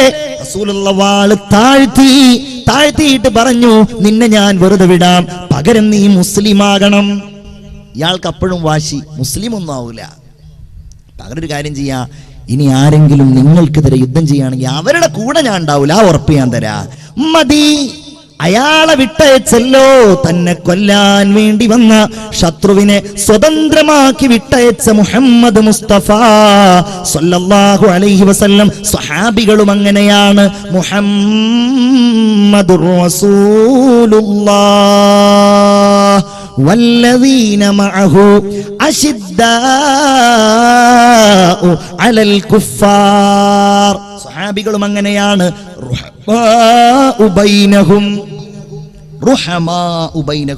പരസ്പരം കാരുണ്യമുള്ളവരാണ്, അല്ലേ? എന്താണ് ആ കാരുണ്യം പറഞ്ഞാ തീരുവോ, അല്ലേ? ഒരവസരത്തിൽ ഹബീബായ റസൂലുള്ളാഹി സ്വല്ലല്ലാഹു അലൈഹി വസല്ലമ തങ്ങളുടെ പള്ളിയിൽ ഒരു അതിഥി വരികയാണ്. ഒരു പാവപ്പെട്ട മനുഷ്യൻ. രാത്രിയാണ്, സ്വഹാബികളൊക്കെ പട്ടിണിപ്പാവങ്ങളാണ്. പട്ടിണിപ്പാവങ്ങളായ സ്വഹാബികളോട് ഇശാ നിസ്കാരം കഴിഞ്ഞ് അല്ലാഹുവിന്റെ റസൂൽ ചോദിക്കുകയാണ്, മൻ യുളീഫു ഹാദർ റജുൽ, ഈ മനുഷ്യനെ ഇന്ന് ആരാണ് വീട്ടിലേക്ക് കൊണ്ടുപോയിട്ടൊന്ന് സൽക്കരിക്കുക? ലോകമേ, ഇതൊക്കെ പഠിക്കണ്ടേ? സഹാബികൾ ആരും എഴുന്നേറ്റ് നിൽക്കുന്നില്ല. ഓൽക്ക് മടിയുണ്ടായത് കൊണ്ടല്ല, അവരുടെ വീട്ടിൽ ഒന്നുമില്ല.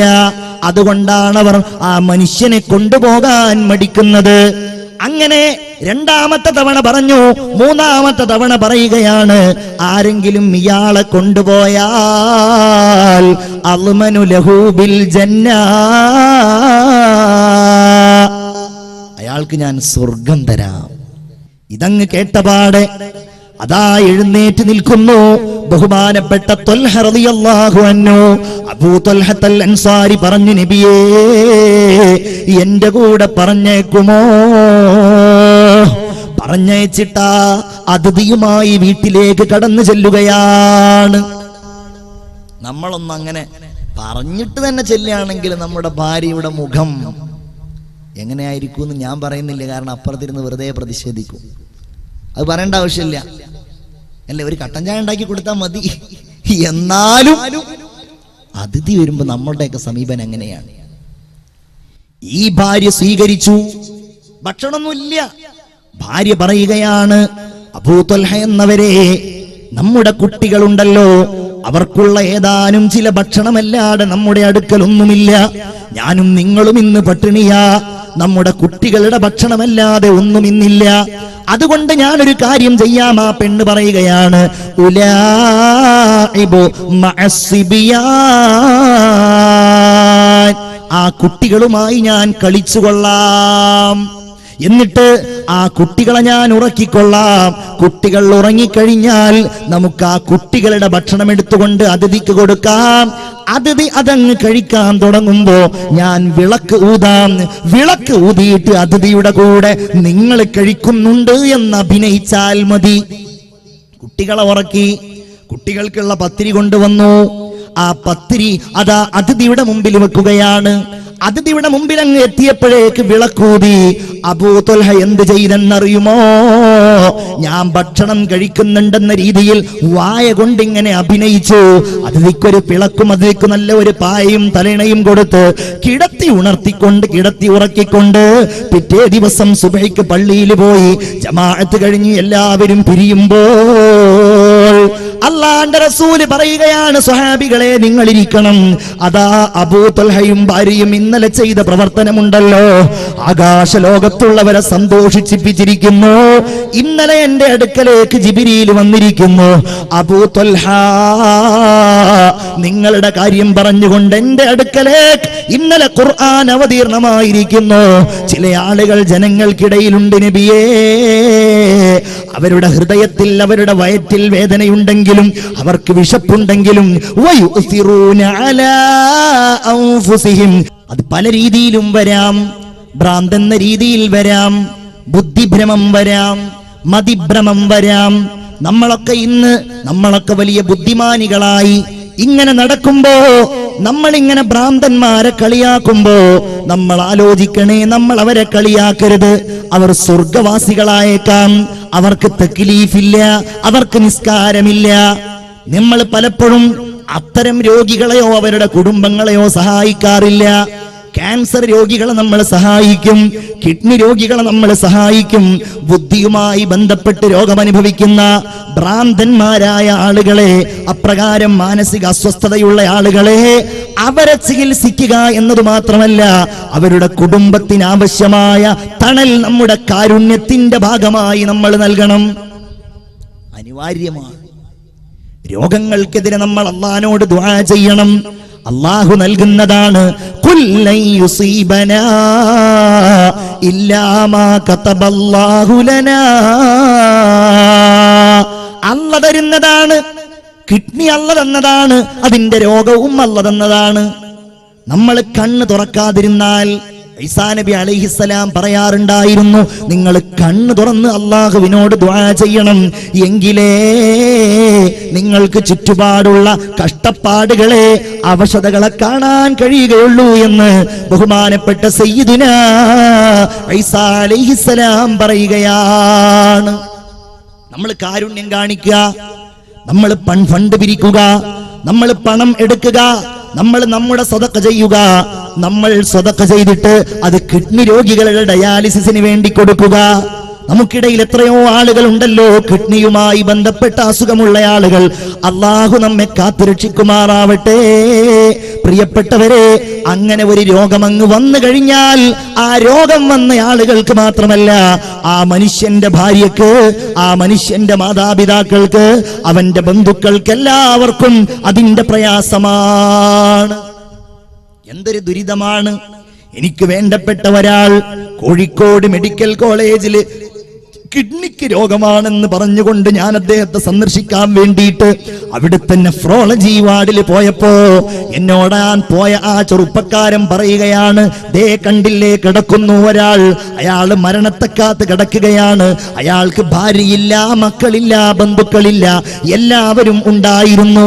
ഭാര്യ ഒരിക്കൽ ഇതാ ഈ മനുഷ്യനെ ഇവിടെ കിടത്തിയിട്ട് ഉറങ്ങുന്ന സമയത്ത് ചുറ്റുപാടുകളിലുള്ളവരോട് പറഞ്ഞു, ഇതാ ഞാൻ ഇദ്ദേഹത്തിന്റെ അടുക്കൽ നിന്ന് പോവുകയാണ്, ഇനി അദ്ദേഹം ഉണരുമ്പോ നിങ്ങൾ പറയണേ, എനിക്ക് മടുത്തു നിങ്ങളോടുകൂടെയുള്ള ജീവിതം, നിങ്ങളുടെ ഡയാലിസിസും നിങ്ങളുടെ എല്ലാ കാര്യങ്ങളും, അതുകൊണ്ട് ഞാൻ പോവുകയാണെന്ന് പറഞ്ഞുകൊണ്ട് ആ കിഡ്നി രോഗിയുടെ അടുക്കൽ നിന്ന് ഇറങ്ങിപ്പോയത്രേ ഭാര്യ.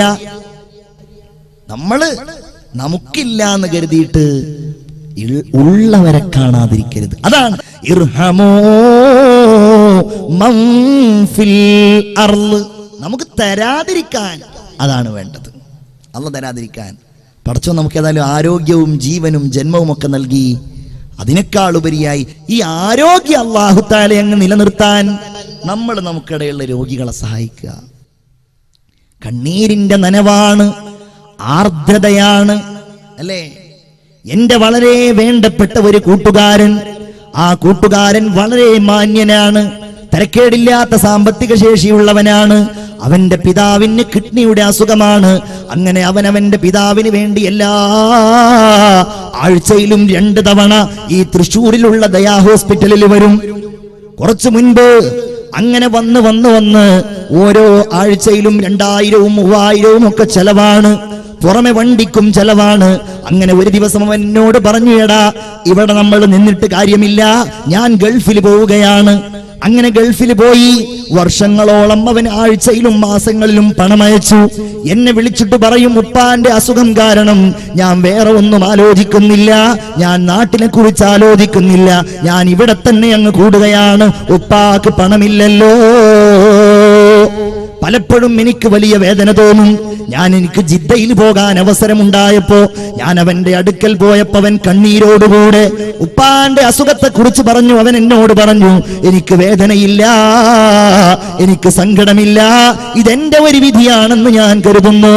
അങ്ങനെ കുറെ കാലം കഴിഞ്ഞിട്ട് ഒരു ദിവസം അതാ എന്റെ നാട്ടിലൊരു ഇതുപോലൊരു ഫംഗ്ഷൻ ഉണ്ടായി. രോഗികളായ ആളുകൾക്ക് ചികിത്സാ സഹായമാണ്. അതിൽ പാവപ്പെട്ട ഞാൻ പങ്കെടുക്കുന്നുണ്ട്. അങ്ങനെ വേദിയിൽ ഞാൻ എത്തിയപ്പോ ചികിത്സക്ക് ഫണ്ടേറ്റ് വാങ്ങുന്ന, പൈസ ഏറ്റുവാങ്ങുന്ന രോഗികളുടെ മുഖത്തേക്ക് ഞാൻ നോക്കിയപ്പോ എന്റെ കണ്ണ് നിറഞ്ഞുപോയി. എന്റെ പിതാവിനെ പോലെ ഞാൻ കാണുന്ന പാവപ്പെട്ട ആ ചെറുപ്പക്കാരന്റെ, എന്റെ കൂട്ടുകാരന്റെ ഉപ്പയതാ തലയും താഴ്ത്തി മുന്നിലിരിക്കുകയാ. ആർക്കെങ്കിലും മോഹമുണ്ടാകുമോ പ്രിയപ്പെട്ടവരെ? രോഗമങ്ങ് വന്നാൽ, പണമങ്ങ് തീർന്നാൽ, ഭാര്യയുടെയും മക്കളുടെയും വല്ലാത്ത മുഖമങ്ങ് കണ്ടാൽ പിന്നെ എന്ത് മാന്യത, പിന്നെ എന്ത് സങ്കടം, പിന്നെ എന്ത് ദുഃഖം, പിന്നെ രോഗത്തിന്റെ രക്ഷയ്ക്ക് വേണ്ടി മരണം വരെ അങ്ങനെ കഴിഞ്ഞുകൂടുകയാണ്. നമ്മൾ മനസ്സിൽ കാണേണ്ടത് നമ്മുടെ രൂപമാണ്, നമ്മുടെ പിതാവിന്റെ രൂപമാണ്, നമ്മുടെ മാതാവിന്റെ രൂപമാണ്. രോഗത്തെ നമ്മൾ വല്ലാത്ത കാരുണ്യം ചെയ്യാനുള്ള, അല്ലേ? അതുകൊണ്ടാണ് നിങ്ങൾ തമ്മിലുള്ള ബാധ്യത.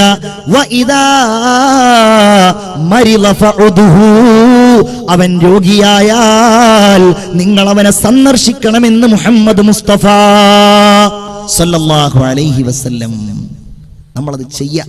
ഇർഹമൂ മൻ ഫിൽ അർള്.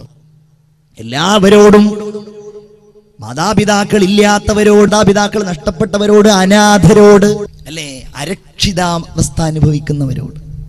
നമുക്കാർക്കും അറിയില്ല ഉമ്മയില്ലാത്തതിന്റെ സങ്കടം എത്രയാണ്, വാപ്പില്ലാത്തതിന്റെ സങ്കടം എത്രയാണ്. നിങ്ങൾ അവരുടെ കണ്ണിലേക്ക് നോക്കിയിട്ടുണ്ടോ? ആ കണ്ണിൽ ഒരു നനവുണ്ടാകും. നമുക്കറിയില്ല, ഉമ്മയില്ലാത്തതിന്റെ സങ്കടം അറിയില്ല. കാരണം ഉമ്മ ഉണ്ട്, ഇപ്പോഴും ഉണ്ട്. അള്ളാഹു ദീർഘായുസ് നൽകുമാറാവട്ടെ. നിങ്ങളൊക്കെ ആമീൻ പറയും. എനിക്ക് എൻ്റെ ഉമ്മാക്ക് ചെയ്യാൻ കഴിയുന്നതല്ലേ? എൻ്റെ ഉമ്മാക്ക് എനിക്ക് ചെയ്യാൻ കഴിയുന്നത് എന്താ? നിങ്ങളെ കൊണ്ടൊക്കെ ഇങ്ങനെ ആമീൻ പറയിപ്പിക്കുക എന്നാണ്. നിങ്ങളൊക്കെ ആമീൻ പറയും. അള്ളാഹു അവർക്ക് ദീർഘായുസ് കൊടുക്കുമാറാകട്ടെ. അള്ളാഹു ആരോഗ്യം നിലനിർത്തി കൊടുക്കുമാറാവട്ടെ. നിങ്ങളുടെയും ഓരോരുത്തരുടെയും മാതാപിതാക്കൾ ജീവിച്ചിരിക്കുന്നുണ്ടെങ്കിൽ അള്ളാഹു അവർക്ക് ദീർഘായുസ് നൽകുമാറാവട്ടെ. മരിച്ചുപോയവർക്ക് അള്ളാഹു തആല പുറത്തു കൊടുക്കുമാറാവട്ടെ. ചിന്തിച്ചു നോക്കൂ. നമുക്കതിന്റെ ദുഃഖം അറിയില്ല. അതിന്റെ ദുഃഖം നന്നായി അറിഞ്ഞ ആളാണ്, അവർ കാരുണ്യത്തിന്റെ അർഹരാണെന്ന് നന്നായി അറിഞ്ഞയാളാണ് മുഹമ്മദ് മുസ്തഫ സല്ലല്ലാഹു അലൈഹി വസല്ലം. കാരണം എന്താ? വാപ്പയില്ല, ജനിക്കുന്ന സമയത്ത് തന്നെ ഉപ്പയില്ല. അബവാഇൻ തീരത്ത് ആമിന ബീവി, അന്ത്യ സമയത്ത് അവരന്ന് തേങ്ങി. 6ാമത്തെ വയസ്സിലാണെങ്കിലോ മാതാവും മരിച്ചുപോയി, ഉമ്മയില്ല. ഒരു ദിവസം അതാ റസൂലുള്ളാഹി തങ്ങള് സ്വഹാബികളോടുകൂടെ ഇങ്ങനെ മദീനയിലൂടെ സഞ്ചരിച്ചു. ഒരു ഖബർ എന്ന് തോന്നിക്കുന്ന ഒരു ഭാഗത്ത് ചെന്നിരിക്കുകയാണ്. റസൂലുള്ളാഹി ഇങ്ങനെ കരയാൻ തുടങ്ങി. സ്വഹാബികൾ പറയുന്നു, ഫബഖൈന, ഞങ്ങളും കരഞ്ഞു. നബി ഞങ്ങളോട് ചോദിച്ചു, സ്വഹാബികളെ നിങ്ങൾ എന്തിനാണ് കരയുന്നത്? ബഖൈത ഫബഖൈന, നിങ്ങൾ കരയുന്നത് കണ്ടു, അത് കണ്ടപ്പോ ഞങ്ങളും കരഞ്ഞു. എന്തിനാണ് നബിയെ നിങ്ങൾ കരഞ്ഞത്?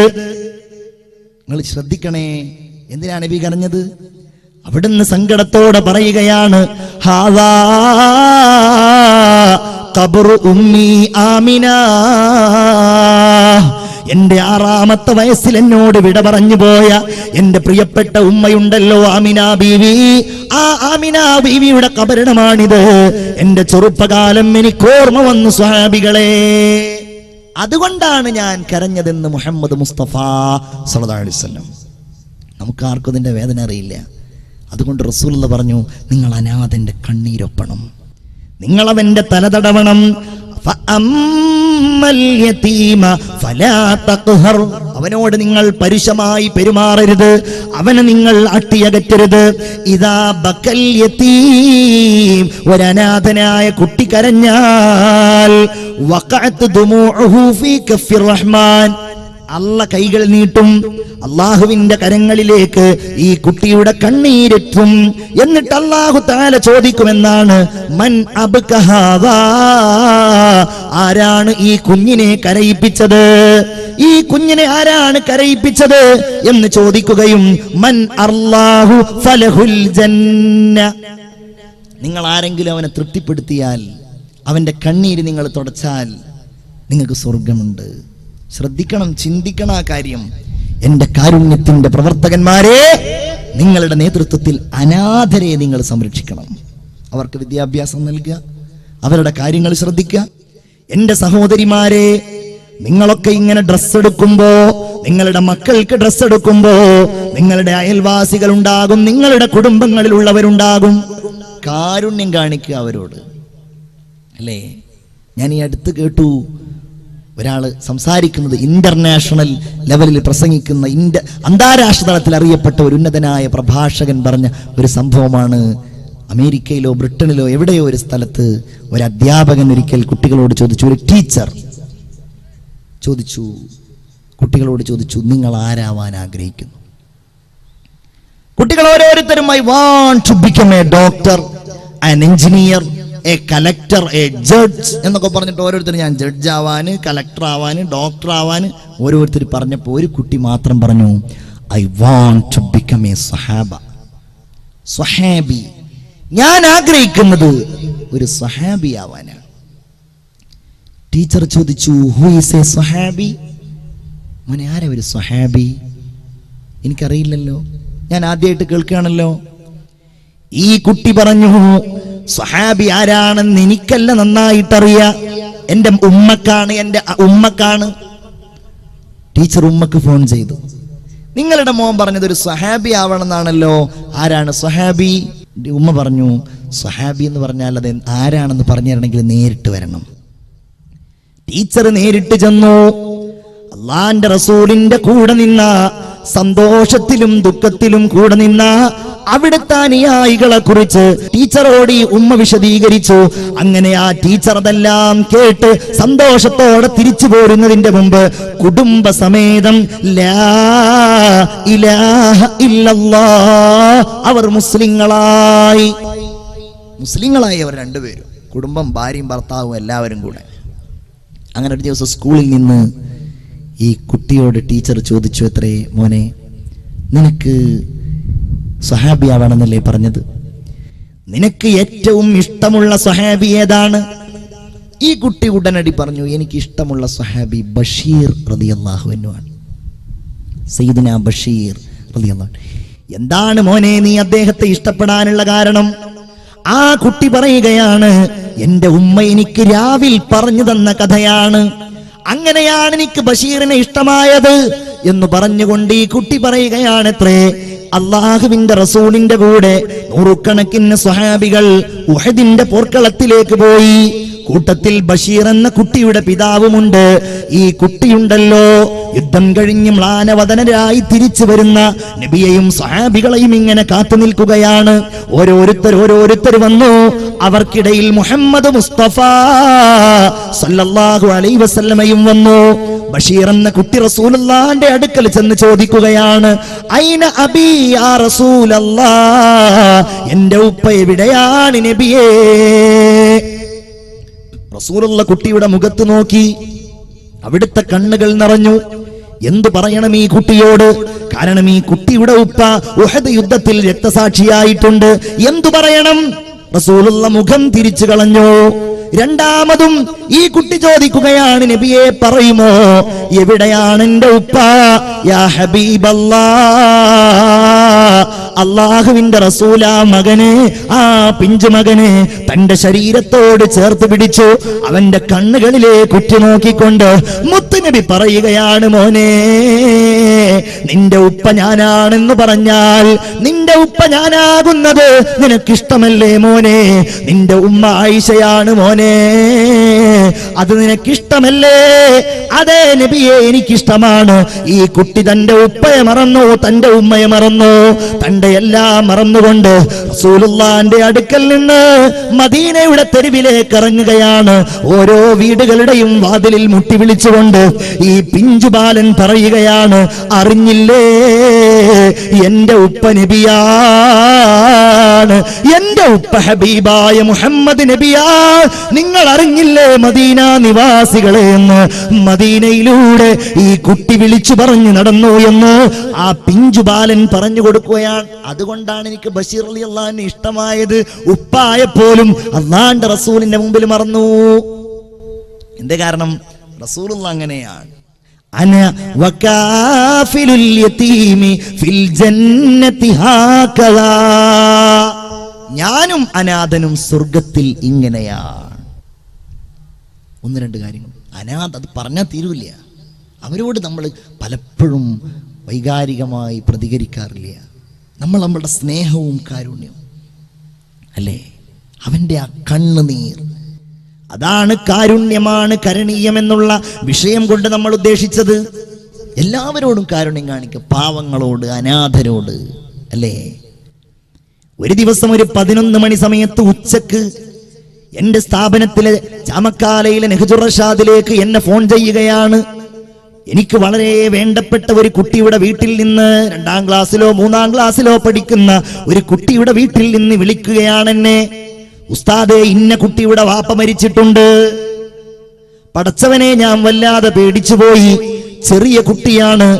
7 കിലോമീറ്റർ അപ്പുറത്തുള്ള അവന്റെ വീട്ടിലേക്ക് പോകണം. എങ്ങനെ ആ കാര്യം അവനോട് പറയുമെന്ന് ഞാൻ ചിന്തിച്ചു പോയി. കാരണം നല്ല ചുറുചുറുക്കുള്ള പിതാവാണ്. എപ്പോഴും എന്നെ കണ്ടാൽ ഇങ്ങനെ വർത്തമാനമൊക്കെ പറയുന്ന ഉപ്പയാണ്. ഞാനിങ്ങനെ നോക്കിയപ്പോ കുട്ടികളൊക്കെ ഇന്റർവെല്ലിന് ഇങ്ങനെ കളിക്കുന്നുണ്ട്. ഓരോരുത്തർ തമാശ പറയുന്നു, വെള്ളം കുടിക്കാൻ പോകുന്നു, പലരും ഇങ്ങനെ ഓടിക്കളിക്കുന്നു. കൂട്ടത്തിൽ ഇവനുമുണ്ട്. ഞാൻ ഇവനോട് പറഞ്ഞു, നമുക്ക് നിന്റെ വീട്ടിലേക്കൊന്ന് പോകണം, നീ വാ. അവന് വലിയ ആഹ്ലാദമായി. ഉസ്താദിനെ വാപ്പ എന്തെങ്കിലും കാര്യത്തിന് വിളിച്ചിട്ടുണ്ടാകും. ഏതായാലും വീട്ടിലേക്കൊന്ന് പോകാമല്ലോ എന്ന് കരുതിയിട്ട് അവൻ എന്റെ കൂടെ വണ്ടിയിൽ കയറുകയാണ്. എനിക്കവനോട് പറയണമെന്നുണ്ട്, നമ്മൾ പോകുന്നത് നിന്റെ വാപ്പ മരിച്ചിട്ടാണെന്ന്. പക്ഷേ എന്റെ നാവിലൂടെ അതങ്ങ് പുറത്തേക്ക് വരുന്നില്ല. അവന്റെ മുഖം കാണുമ്പോ, അവന്റെ കണ്ണുകൾ കാണുമ്പോ എങ്ങനെയായിരിക്കും ഇത് കേട്ടാൽ ഇവൻ പ്രതികരിക്കുക എന്ന് എനിക്കറിയില്ല. അങ്ങനെ പോയി ഞാൻ അവനോട് കുറെ കാര്യം ചോദിക്കുന്നുണ്ട്. അവൻ മറുപടിയും പറയുന്നുണ്ട്. ഞാനിതിങ്ങനെ പറയാൻ വേണ്ടി വരും, അപ്പോഴേക്കതങ്ങ് അതങ്ങ് പറയാതിരിക്കാൻ തോന്നും. അങ്ങനെ അവന്റെ വീടിന്റെ മുമ്പിലെത്തി. വണ്ടിയിൽ നിന്നിറങ്ങിയപ്പോ അവൻ ചോദിച്ചു, ഉസ്താദെ, എന്താ വീട്ടിലൊരാൾ കൂട്ടം? എന്താ പറ്റിയത്? എന്തിനാ നമ്മൾ വന്നത്? ഞാനൊന്നും മിണ്ടിയില്ല. എന്റെ കണ്ണുകൾ നിറഞ്ഞുപോയി. ഞാൻ അവനെ ഇങ്ങനെ ചേർത്ത് പിടിച്ചു. ആളുകളൊക്കെ ഇങ്ങനെ ഉറ്റുനോക്കുമ്പോ ഞാൻ അവനെ പിടിച്ചുകൊണ്ട് അവന്റെ വീട്ടിലേക്ക് കയറി. വീടിന്റെ പൂമുഖത്ത് ചൊല്ലുമ്പോ ചലനമറ്റ് കിടക്കുന്ന അവന്റെ ഉപ്പാന്റെ ആ മയ്യത്തിലേക്ക് നോക്കിക്കൊണ്ട് അവിചാരിതമായി ഉപ്പ മരിച്ചു കിടക്കുന്നത് കണ്ടപ്പോ, ഒരിക്കലും ചിന്തിക്കാതെ ഉപ്പ മരിച്ചു കിടക്കുന്നത് കണ്ടപ്പോ, ഉസ്താദേ എന്ന് വിളിച്ചുകൊണ്ട് ആ പിഞ്ചുകുട്ടി പൊട്ടിക്കരഞ്ഞുകൊണ്ട് എന്റെ ശരീരത്തിലേക്ക് വീണത് എന്റെ ജീവിതത്തിൽ എനിക്കൊരിക്കലും മറക്കാൻ കഴിയാത്ത അനുഭവമാണ്. അനാഥന്റെ കണ്ണീര് നമ്മളൊക്കെ ദുആ ചെയ്യും, പടച്ചോനെ പെട്ടെന്ന് മരിപ്പിക്കല്ലേ എന്ന്. ആ ദുആക്ക് ശക്തി ഉണ്ടാവണം ഇത്തരം ഓർമ്മകൾ നമ്മുടെ മനസ്സിലേക്ക് വരുമ്പോ. എന്റെ പ്രിയപ്പെട്ടവരെ, അതുകൊണ്ട് ഞാൻ ആ ഭാഗം അവിടെ നിർത്തുകയാണ്. എല്ലാവരോടും കാരുണ്യം, എല്ലാവരോടും സ്നേഹം, മുഹമ്മദുർ റസൂലിന്റെ അധ്യാപനം അതാണ്, ഖുർആനിന്റെ അധ്യാപനം അതാണ്. ഭൂമിയോട് സ്നേഹം, ആകാശത്തോട് സ്നേഹം, മരങ്ങളോട് സ്നേഹം, എല്ലാ വിശ്വാസികളോടും സ്നേഹം, എല്ലാ മനുഷ്യരോടും സ്നേഹം. കാരുണ്യം നഷ്ടപ്പെടുന്ന ലോകമേ, തലയറുക്കാൻ മടിക്കാത്ത ലോകമേ, ആരോപണങ്ങൾ ഉന്നയിക്കാൻ മടിക്കാത്ത ലോകമേ, കാരുണ്യത്തിലേക്ക് തിരിച്ചു വരിക. ഇസ്ലാം കാരുണ്യമാണ്, മതം കാരുണ്യമാണ്, എല്ലാം കാരുണ്യമാണ്. സ്നേഹമേ പരം സൗഖ്യം, സ്നേഹഭംഗമേ ദുഃഖം, സ്നേഹമേ ദിക്കാലതി വർത്തിയായി ജ്വലിച്ചാവൂ.